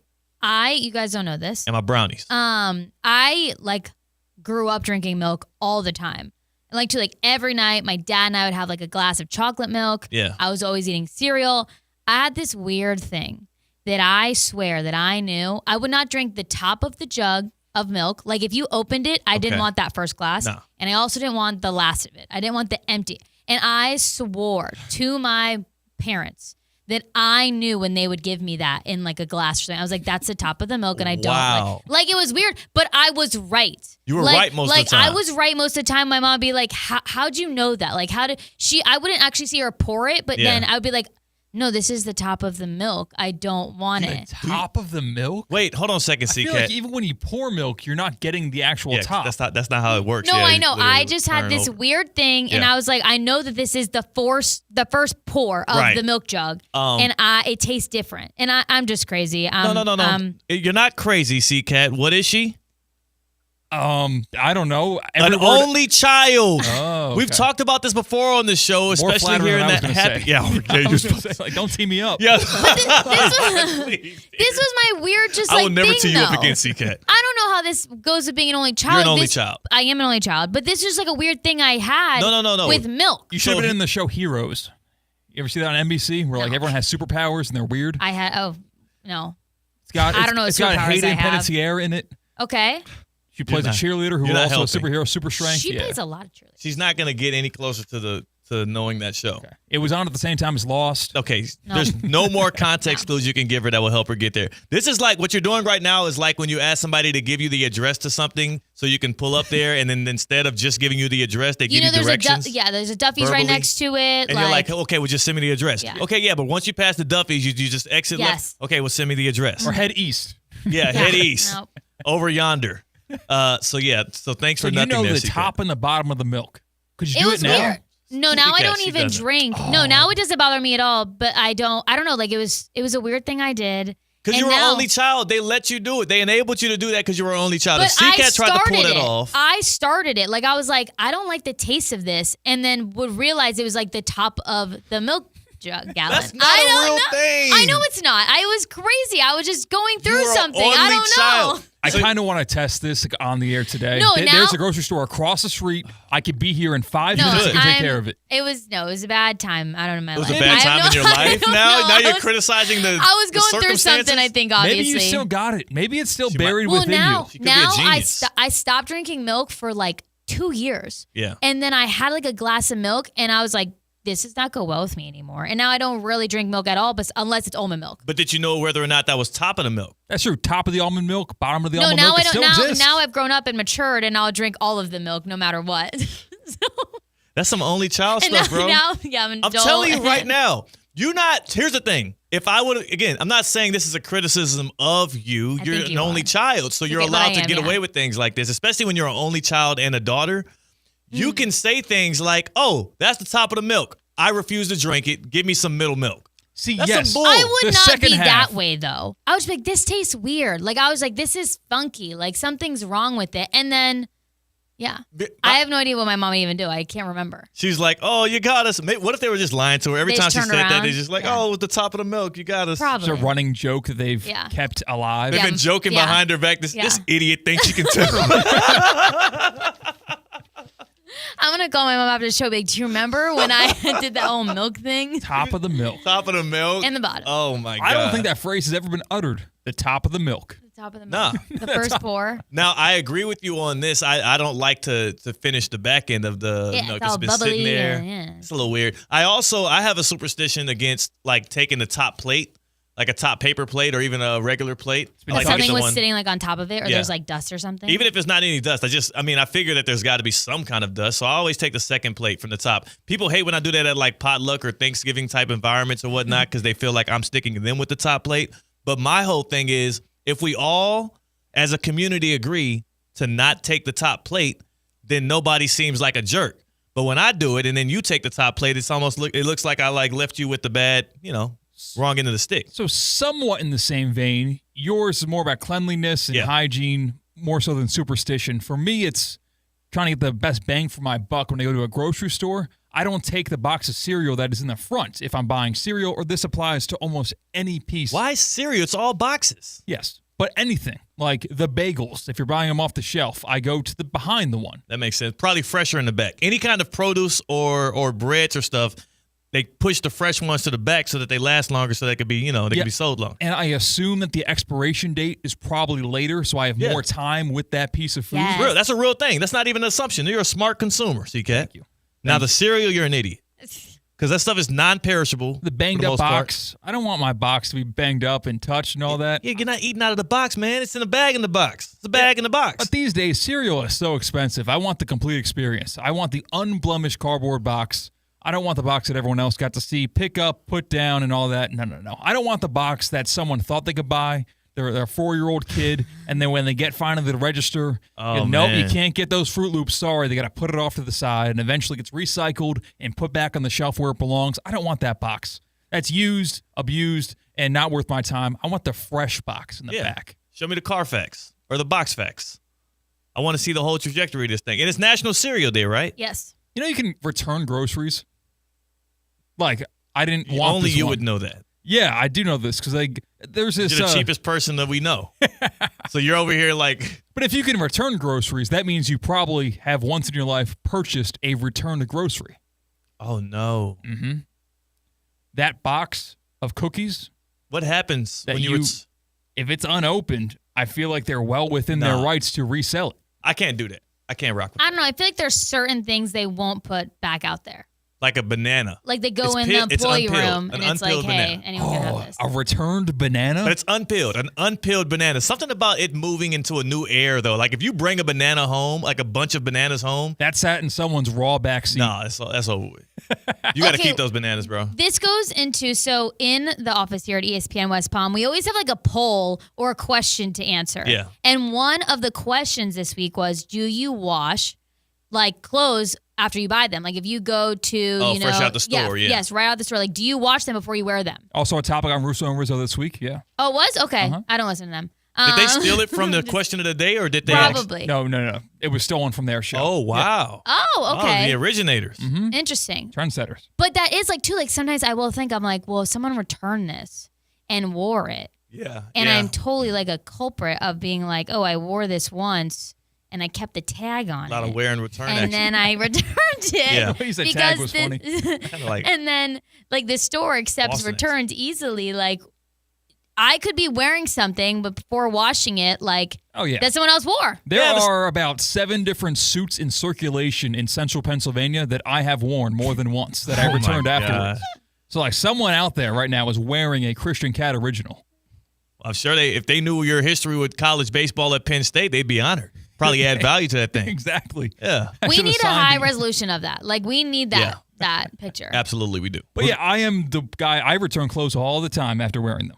So, but I think that's found fair. out groceries, because there's this big chain that does groceries, and you can order online ahead of time and go carside pickup, the whole shebang. Yeah. And oftentimes they'll give options online that don't actually have in person. So I want this iced tea. Is this a good enough substitution? Sometimes it's like, yeah, that's fine. Sometimes it's not. They offered a completely different iced tea than the one that I did want to buy. And we went in to say, no, we don't want the substitution. They just didn't register it. And I ended up taking home this green tea that I did not want. So I went in and returned it. That makes sense. Because I'm not going to drink the green tea. You're not going to make me pay for the green tea. Sometimes those shoppers are lazy. I do want to put a PSA out there, though. I do want to put a PSA out there because my little bro actually does some shopping. He's a shopper at a grocery store right now as he continues to work towards his degree. I'm not outraged by it. I'm a little ticked off by all of the ladies on TikTok and social media criticizing male shoppers. Oh, I see. Have you seen this? Uh-huh. No. Yeah, I have seen this. Women are so beside themselves with their ability to pick out the best groceries and all the options. And every time they say that they get like a, what do you call a shopper? Instacart, I believe. Instacarter or anything like that. Every time they say that they get like a male Instacarter. Yeah, even Uber Eats, you can buy produce now and stuff like that. They get mad. They say they get disappointed. They know that they're going to be failed. And I would say, stop putting that bad energy out into the world, and maybe you'll get something good back. What? Go get your groceries yourself. That's all I'm about to say, too. Get your lazy tail up off your couch and Yeah. go get your groceries. If you're done. gonna complain, Don't go get it criticize- yourself. Criticize my fellow brothers. Unless you physically can't. As a man in a relationship. Look, now we're being ableist. Yeah. They're being sexist. We're being ableist. Who's worse? As a man in a relationship whose significant other often works from home, so I am often in the position that I got to pick up the groceries on the way home. Yeah.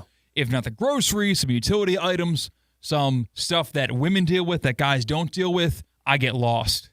Like I'm given That's a true. couple of directions on a certain product to buy, and I've got no idea what I'm doing. That's different, though, because you're a guy whose job is not to be a professional shopper. Oh, you think there are expertise that we should not question their craft? I think we should not question their craft. And if they make a mistake here or there, then we should give room for grace because maybe it's their first or second week on the job. These are professional shoppers, right? Like, you can criticize your Uber driver for not driving that well, maybe, but I will say at the very least, this person does this thing for a living. These professional shoppers, you can't criticize them and judge them just off the fact that they're a dude. And don't try to assess that to all dudes like that. We're throwing that word professional a little bit too loose. They're pros. I feel like professional is reserved for a little bit more qualification than getting the job. Semi-pro then. But you said it yourself. Semi-pro It was shopper. your brother, right? Yeah, my brother. Like your brother knows that in maybe 3 years he's not doing that. Probably not.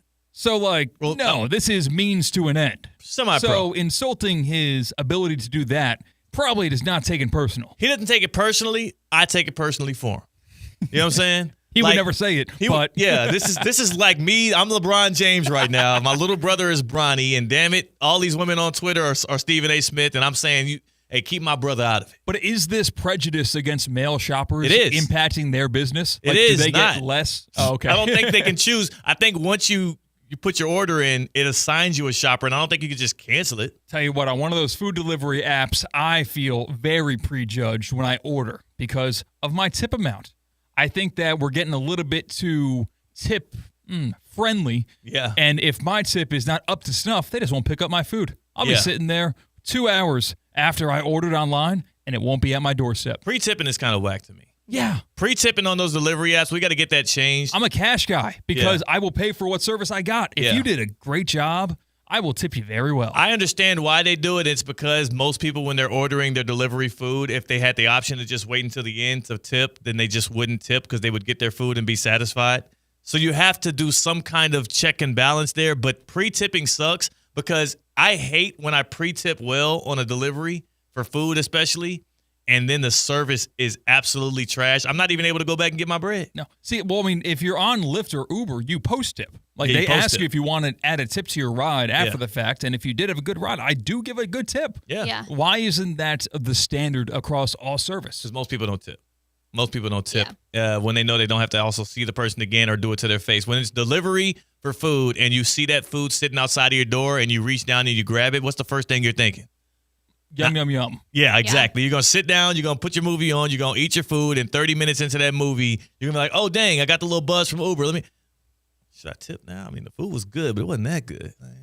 It did come like 5 minutes later than I was expecting. Would it help 5 if they stars. carried one of those iPads like they do in It would coffee shops definitely now? help. 100%. Like at the door? 100%. But then again, you're mostly getting your thing dropped off. You're not waiting to go have an interaction. So again, we got way into the weeds with this stuff. But what's our takeaways? Number one, we got to change the rule with tipping.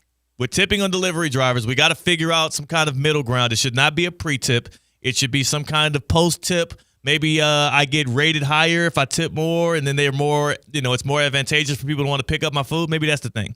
Number two, if you return groceries to a grocery store, they should not be allowed to sell those groceries to another human being. All right? Either feed it to the animals or the pets, or maybe you can kind of devour it yourself. You can't sell it. I'm just saying you don't want to waste it. I'm thinking the person behind the customer service counter at a grocery store. Nice. Return a box of cookies. They don't get to eat the brown bag lunch I brought today. Incentivize Got a nice rotisserie chicken that's half eaten. Absolutely. and then number three, to Tina's point about the milk. Yeah, top milk. Top of the milk. Hey, parents out there, don't you dare put your kids in hell by giving them top of the milk or bottom of the milk. You give them middle milk from here on out. And that comes from me, Theo Dorsey. I am not a milkman, just like C-Cat admits he is not a milkman, but Tina grew up a milk girl, I guess you can call yourself. Sure. A milk little lad, and she appreciated that middle milk. So if you're a parent out there, don't put your kids in that kind of a bind. We're going to do some midday midterms a little later on. I never got to address the beef between both Draymond Green and Karl Anthony Towns and the beef between Charles Barkley and Kendrick Perkins. Those things are brewing as well, so I want to get to some of that.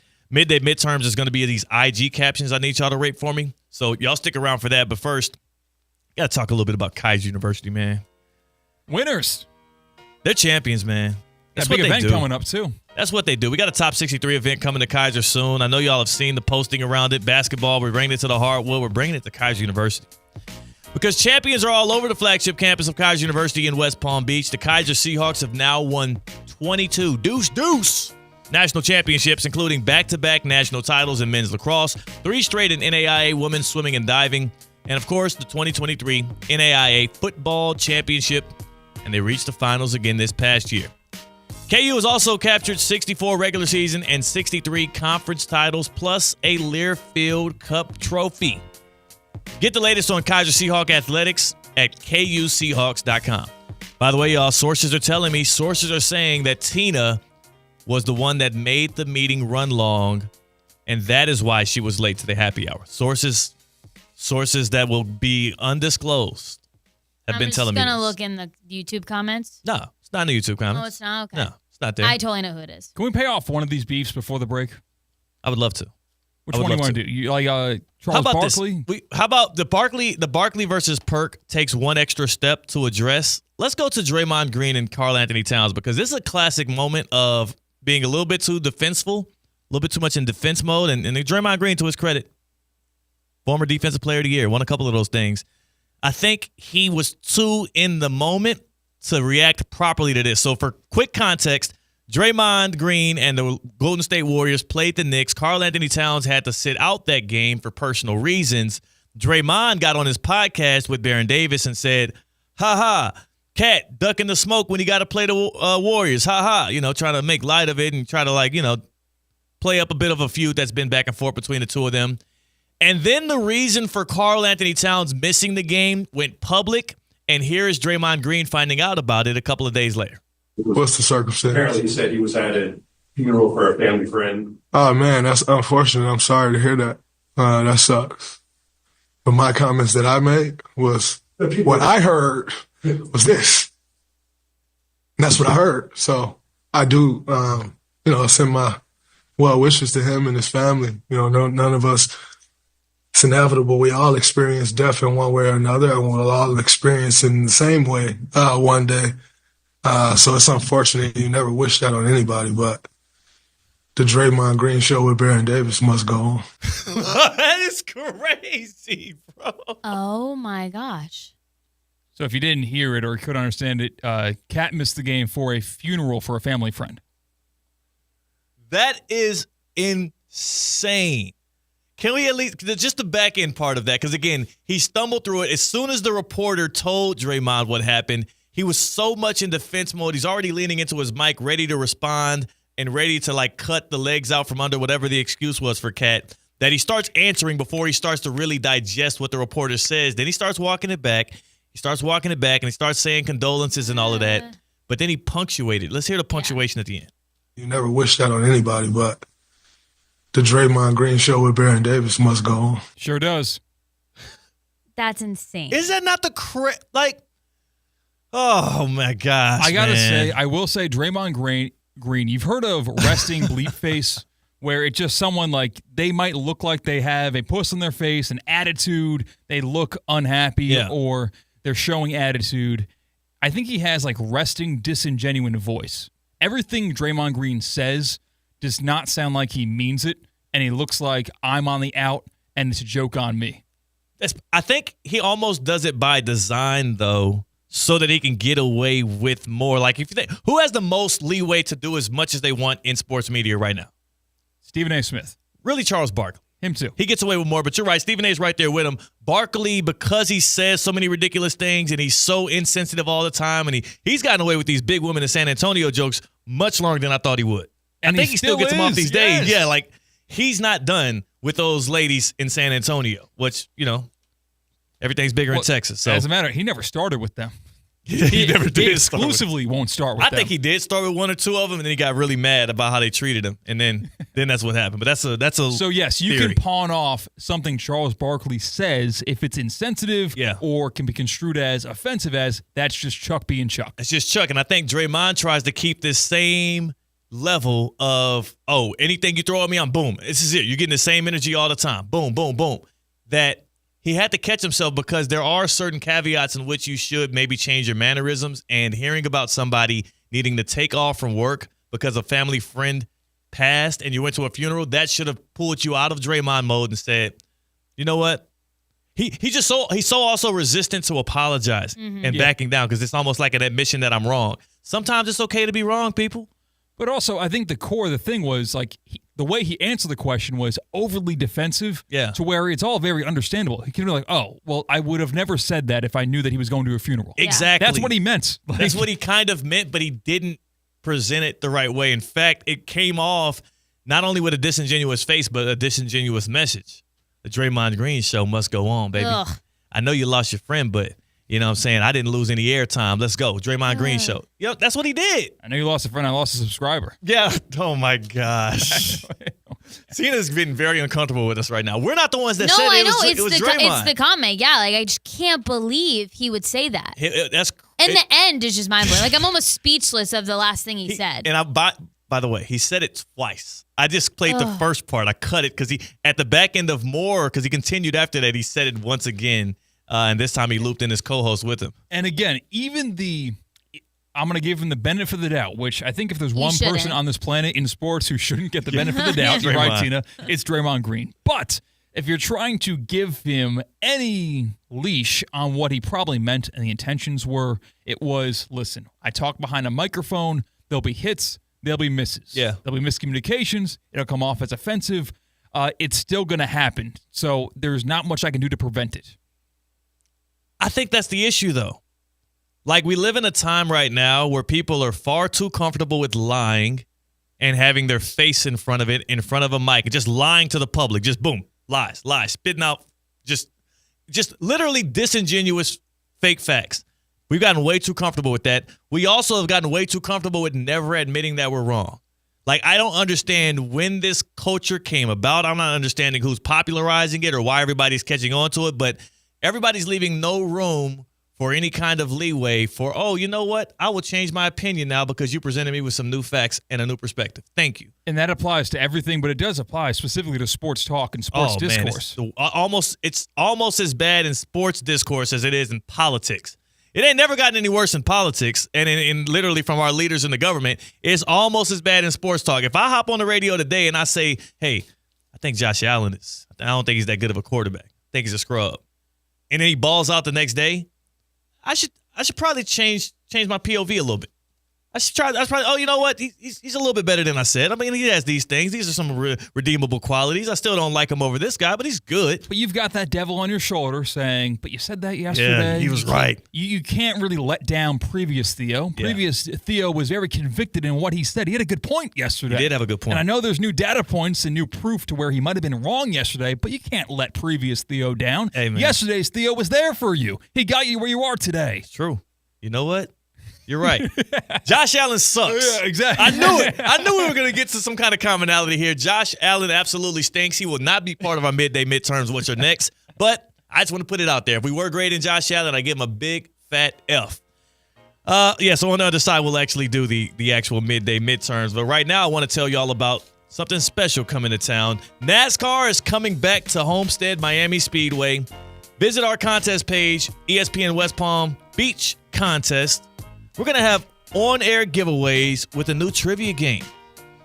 Race car riddles. I so badly want to say NASCAR riddles, but that's not the alliteration. That's not the consonants we're looking for. What is, you know what race car is when you spell it backwards? It's race car. What's the name of that? Race car. No, like what's the name of the word? I forget. Palindrome? Yeah, something like that. Is that the word? I don't know. That just came to mind. That is low-key, though. The word sounds like that. Look it up before we get out of this. Race car riddles. Yes, it is. Good job, CK. That was quite impressive. I like how I'm the one who asked the question and had the answer. Yeah. I was about to say, did he just? But I feel like if you asked the question, like how you asked it, like I would hope you knew the answer. I think he threw it off the backboard to himself. I think he did. I don't think that was fair. Anybody here know how to play piano? Yeah. And I sit down and play piano? Oh, good job, CK. Yeah, well, what are the odds? I think he just played us. A little shark. We also are going to have some giveaways on social media on our ESPN West Palm Facebook page. You can win tickets. High Octane meets the High Banks with 3 races in 3 days. March 21st, March 21st, and March 22nd. And again, March 23rd. I said March 21st 2 times. Sure did. What do they call that? An accident? Hopefully no accidents this March 21st through the 23rd weekend because it's going to be spring break. You'll be able to get out there and kick it. Racing Paradise is what they're presenting for you. And if you want to buy tickets, visit HomesteadMiamiSpeedway.com. HomesteadMiamiSpeedway.com. And again, we'll be giving out tickets here on ESPN 106.3, so stay tapped in and on our social media pages. You said hopefully no accidents? I know. I want accidents. That's the best part of the races, So here's the thing. Well, the technology's very good. You can safely root for crashes in NASCAR these days. Are people rooting for crashes? I don't want to root for crashes. Yeah, okay, Tina. So you're saying in a 4-hour NASCAR race, if there were no crashes, you'd be like, all right, good, satisfied, that was a good day. I don't know. I wouldn't wish that upon someone. Like a crash. I know, yeah. That's their job, and their job is not to crash. Their job is actually to not crash for sure. It's supposed to be like the finish first. Their job is to accept the risk of crashing. So here's my question then. A crash in NASCAR, what is the equivalence in another sport that's more popular? Like in the NFL, we know injuries could happen, but we don't root for them. No, because that prevents us from seeing more action. But we do want to see big hits. Yes. So is a crash like a big hit? Like a big hit? This involves a car. Yeah, where lives going a high rate of speed. Involves car. But at a high rate of speed, it could be bad. It could be bad, but he said the technology is really good. Yeah. Like these days, But I don't like there think are the more way you hit a precautions than car, ever. the technology is going to matter.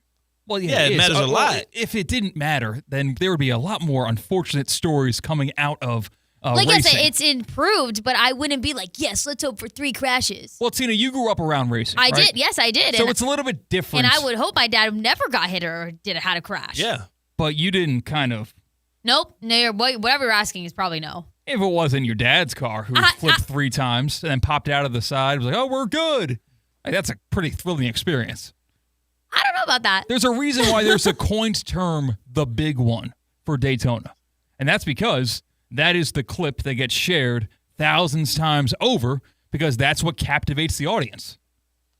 It's captivating to watch a crash. There's a reason why you slow down past an accident on 95 because you want to see what happened. Rubbernecking. Mm-hmm. I waited in this line, so damn, I'm going to get my fill of watching what happened. Good. You complain about everybody else who's slowing down to watch the accident, but you earned that. I see Cat biting again. Yeah. No, you seriously don't like crashes? No. I don't think I would wish for You're crashes. seeming like a degenerate right now, CK. I don't know which way to go. No. I'm not a big NASCAR guy. In fact, Homestead Miami is going to be my first NASCAR event I go to. Shout out to homie Sydney. She's getting me through the gates there. She's showing me a good time. I don't know if I can root for crashes. This is a real genuine question. However, I did my fantasy football draft order based on the Daytona 500 last year. And when I was watching this full race take place, I went to the kitchen to get something to eat or whatever, and I missed the crash. And what did I do? When I heard the commentary on the TV, I ran to the TV because you want to see it in action. If you went to the bathroom during a big 12-car pileup at Daytona or at Miami's Homestead Speedway, you would feel a little cheated out. Okay. If you went to the bathroom, you were in the stands. Nope, now they're under caution.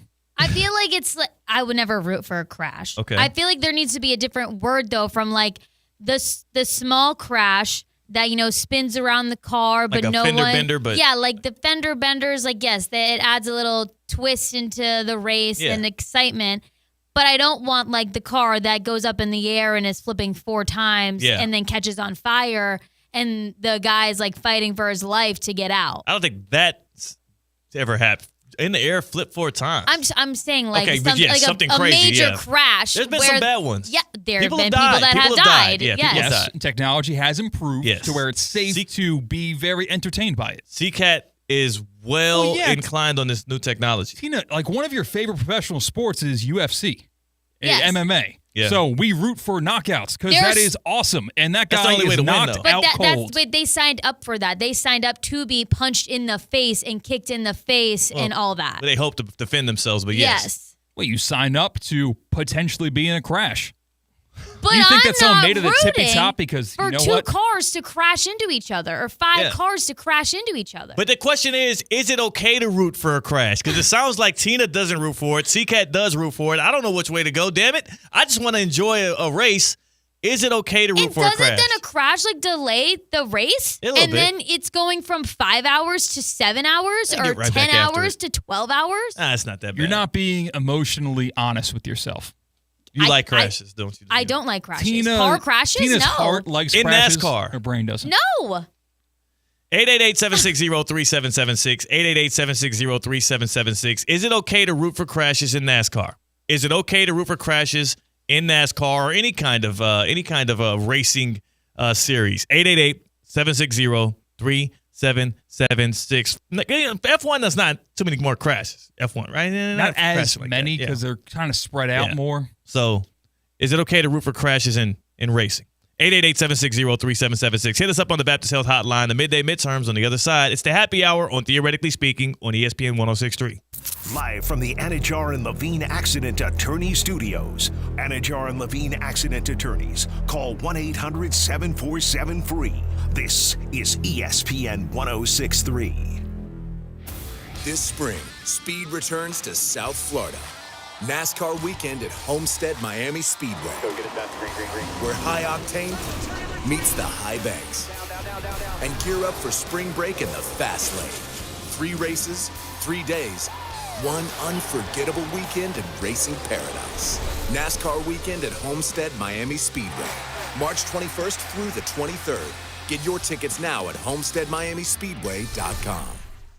March just got a whole lot sweeter at DQ Grill & Chill. Enjoy the blizzard of the month, Mint Oreo. Packed with creamy mint and crunchy Oreo pieces. Want extra crunch? Try the new Crunch and Oreo cookie cone dip. And cool off with the refreshing new orange cream shake. It's like sipping sunshine in a cup. Plus, free cone day is Thursday, March 20th. Come in for a free small vanilla cone. No purchase necessary. DQ Grill & Chill with 2 locations. 4828 Lake Worth Road and US 1 just south of North Lake.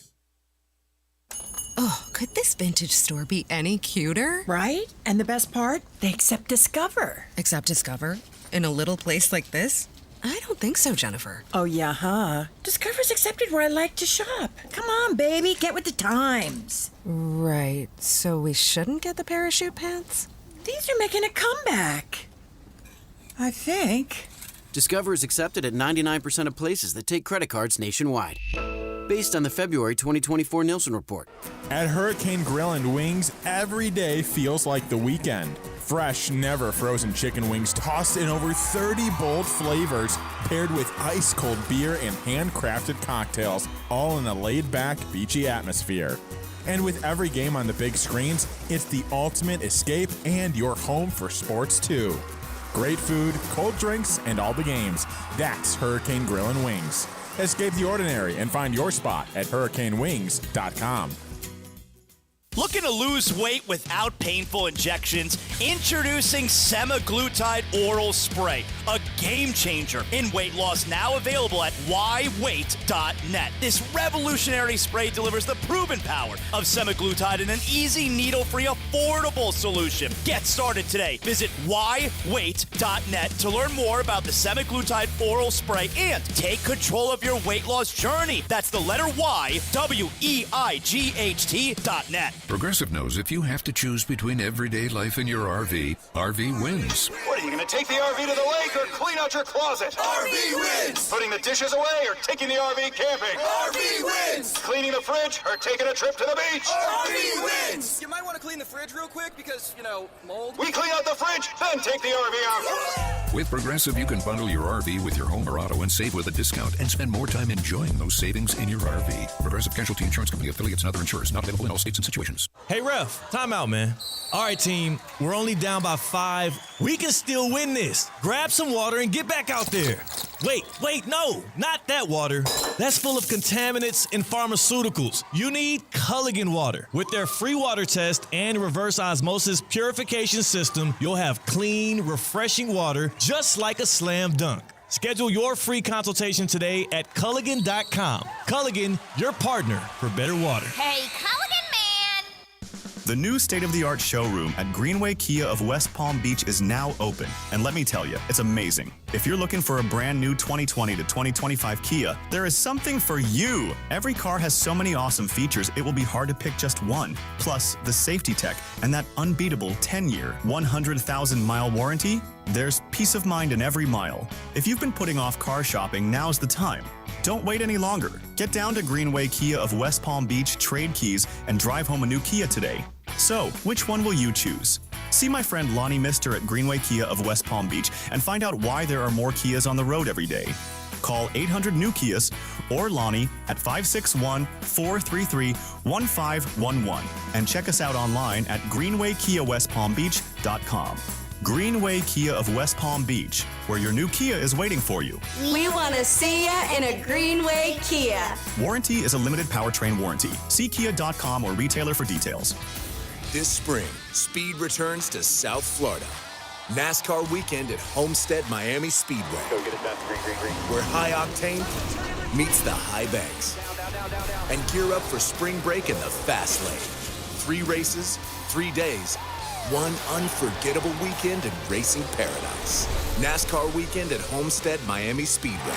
March 21st through the 23rd. Get your tickets now at HomesteadMiamiSpeedway.com.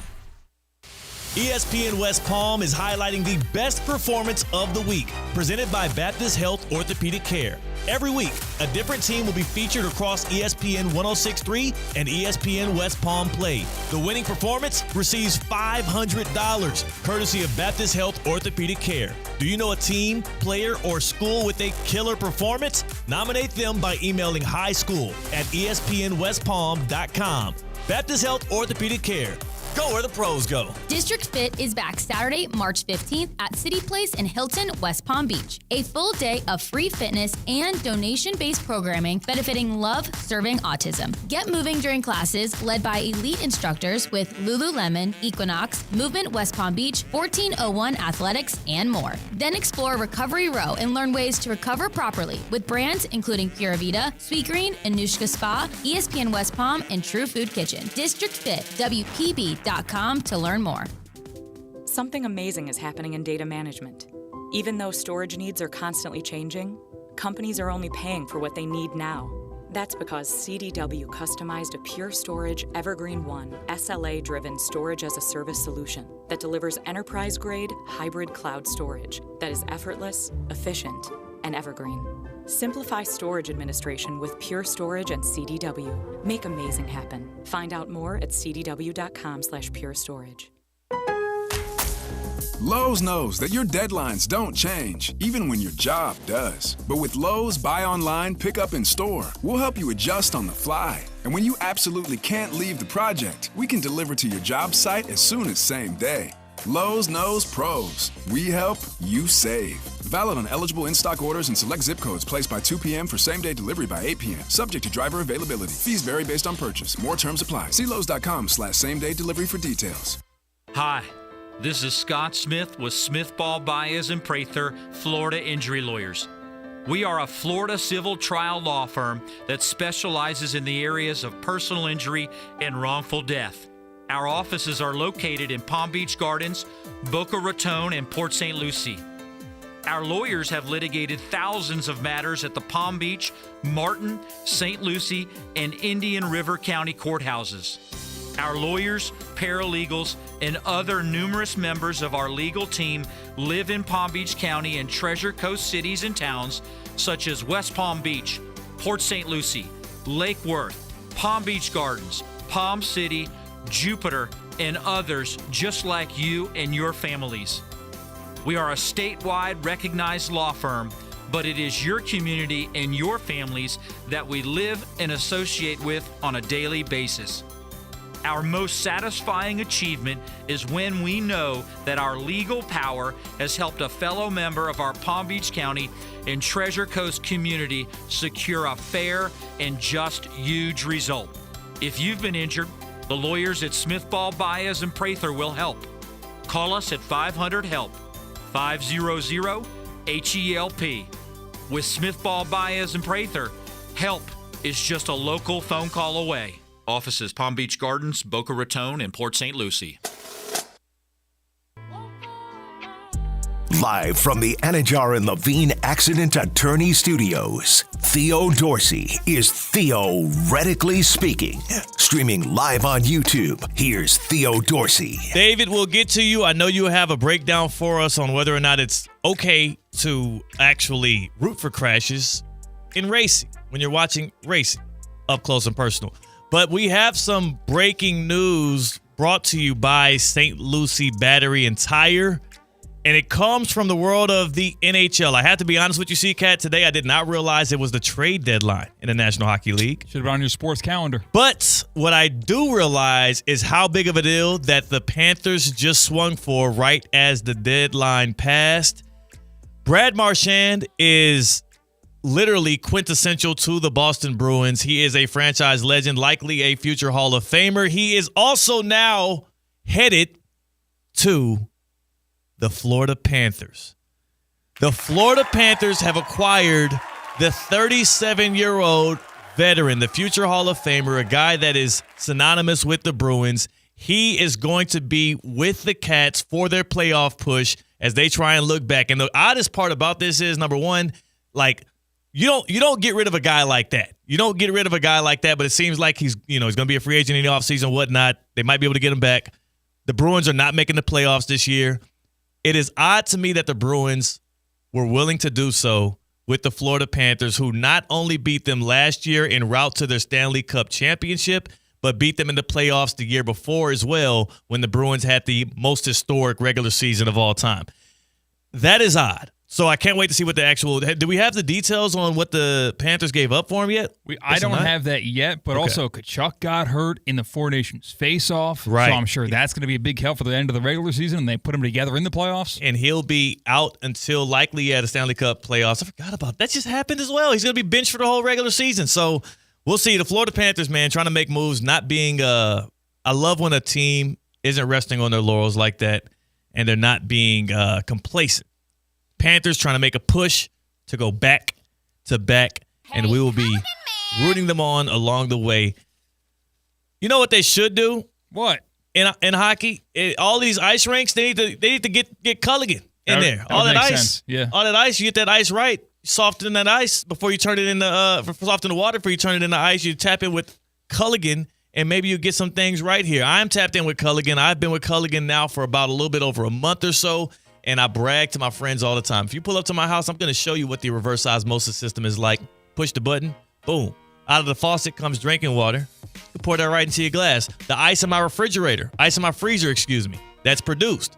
All of that filtrated through my reverse osmosis system that helps purify my drinking water because Florida has some of the worst water. Some of the worst water known to man. And word on the street is it's only going to get worse. So tap in with a team like Culligan to make sure that your water is safe, right? It's impossible to always see the contaminations in your water when it's coming out of the faucet. The taste, though, is difficult to ignore, and when you get hooked up with Culligan, you will see the difference. You'll taste the difference. The team at Culligan understands the plastics and pharmaceuticals that are in your water, and they can help you remove them. Culligan has been doing water testing and reverse osmosis systems for quite some time. They're all designed to filter out those contaminants right at the source. Culligan has been helping the local community since 1936. Get your free water test today at Culligan.com. Culligan.com. Just say, "Hey, Culligan man," and they will get you hooked up. Get on the schedule. All right, so we got to settle a big debate that's been brewing here. C-Cat, he roots for crashes in NASCAR. Tina, it frightens her to her soul. David is in Jupiter. David, you're on Theoretically Speaking. Where do you stand on crashes in racing? I'm a little conflicted by it. I grew up in Indianapolis and grew up with racing. And without the wrecks in the Indianapolis 500 and the NASCAR races, those two leagues are, especially with the restrictor plate and all of the modern kind of safety progression that we've had, those races can become quite boring. And rooting for it, I don't think is bad because you're not causing it just by rooting for it. However, I saw Dan Weldon and other people die in wrecks, Dale Earnhardt, and it really makes you think twice once you see one of those wrecks. I was at the track and saw multiple accidents where people were injured and hurt and broke, wrists and ankles. But at the end of the day, that's why I respect Formula One, because that's the only racing that the fans are actually in it for the cars, the engines, the technology, the drivers, and the racing, because it is boring to me. There's no wrecks, and it's single file following each other around the track. But I think that's the future of racing because the more technology we have in the other types of racing, the less accidents we're going to have, lower speeds, and therefore a little less exciting, I think. David, I appreciate the call. That was some expert analysis there on racing, and what I gleaned from that is C-Cat is a degenerate. He's a bad guy. No, I'm not. I'm just a person willing to admit it. Okay, so you're saying, I will agree, maybe most NASCAR fans then probably are silently rooting for wrecks and getting away with it, but you're just being open and honest. And I think, Tina, the only reason why you're on the other side of the fence of that is because your pops was, in the car. Yeah, I just feel like I have, a tag to it that I was I would never root for it. You're connected to it, too. Yeah. Yeah, so I'm not mad at you for that. That's kind of like with LeBron. Again, LeBron last night. If Stephen A. was talking down on any of his other teammates, any of his other current Lakers, he wouldn't have had a big problem with it. It was his son. But if you're watching a NASCAR race and it's not the final 10 to 20 laps, you're in the middle of it. You're probably thinking to yourself, kind of wish a crash was happening right now. Because nothing else is really going to move the needle. Yeah. Yeah. I feel you. I mean, I've never sat there and just watched a NASCAR race from start to finish, so I've never had that sensation come over my body. It's like a in the background watch. You really sit there on the couch and just be locked in. Oh my God, I think they're going to turn left again. I'll tune into the end. Yeah, that makes sense. Except for Homestead, Miami. Watch that all the way through. Go in love, go in peace, go in joy.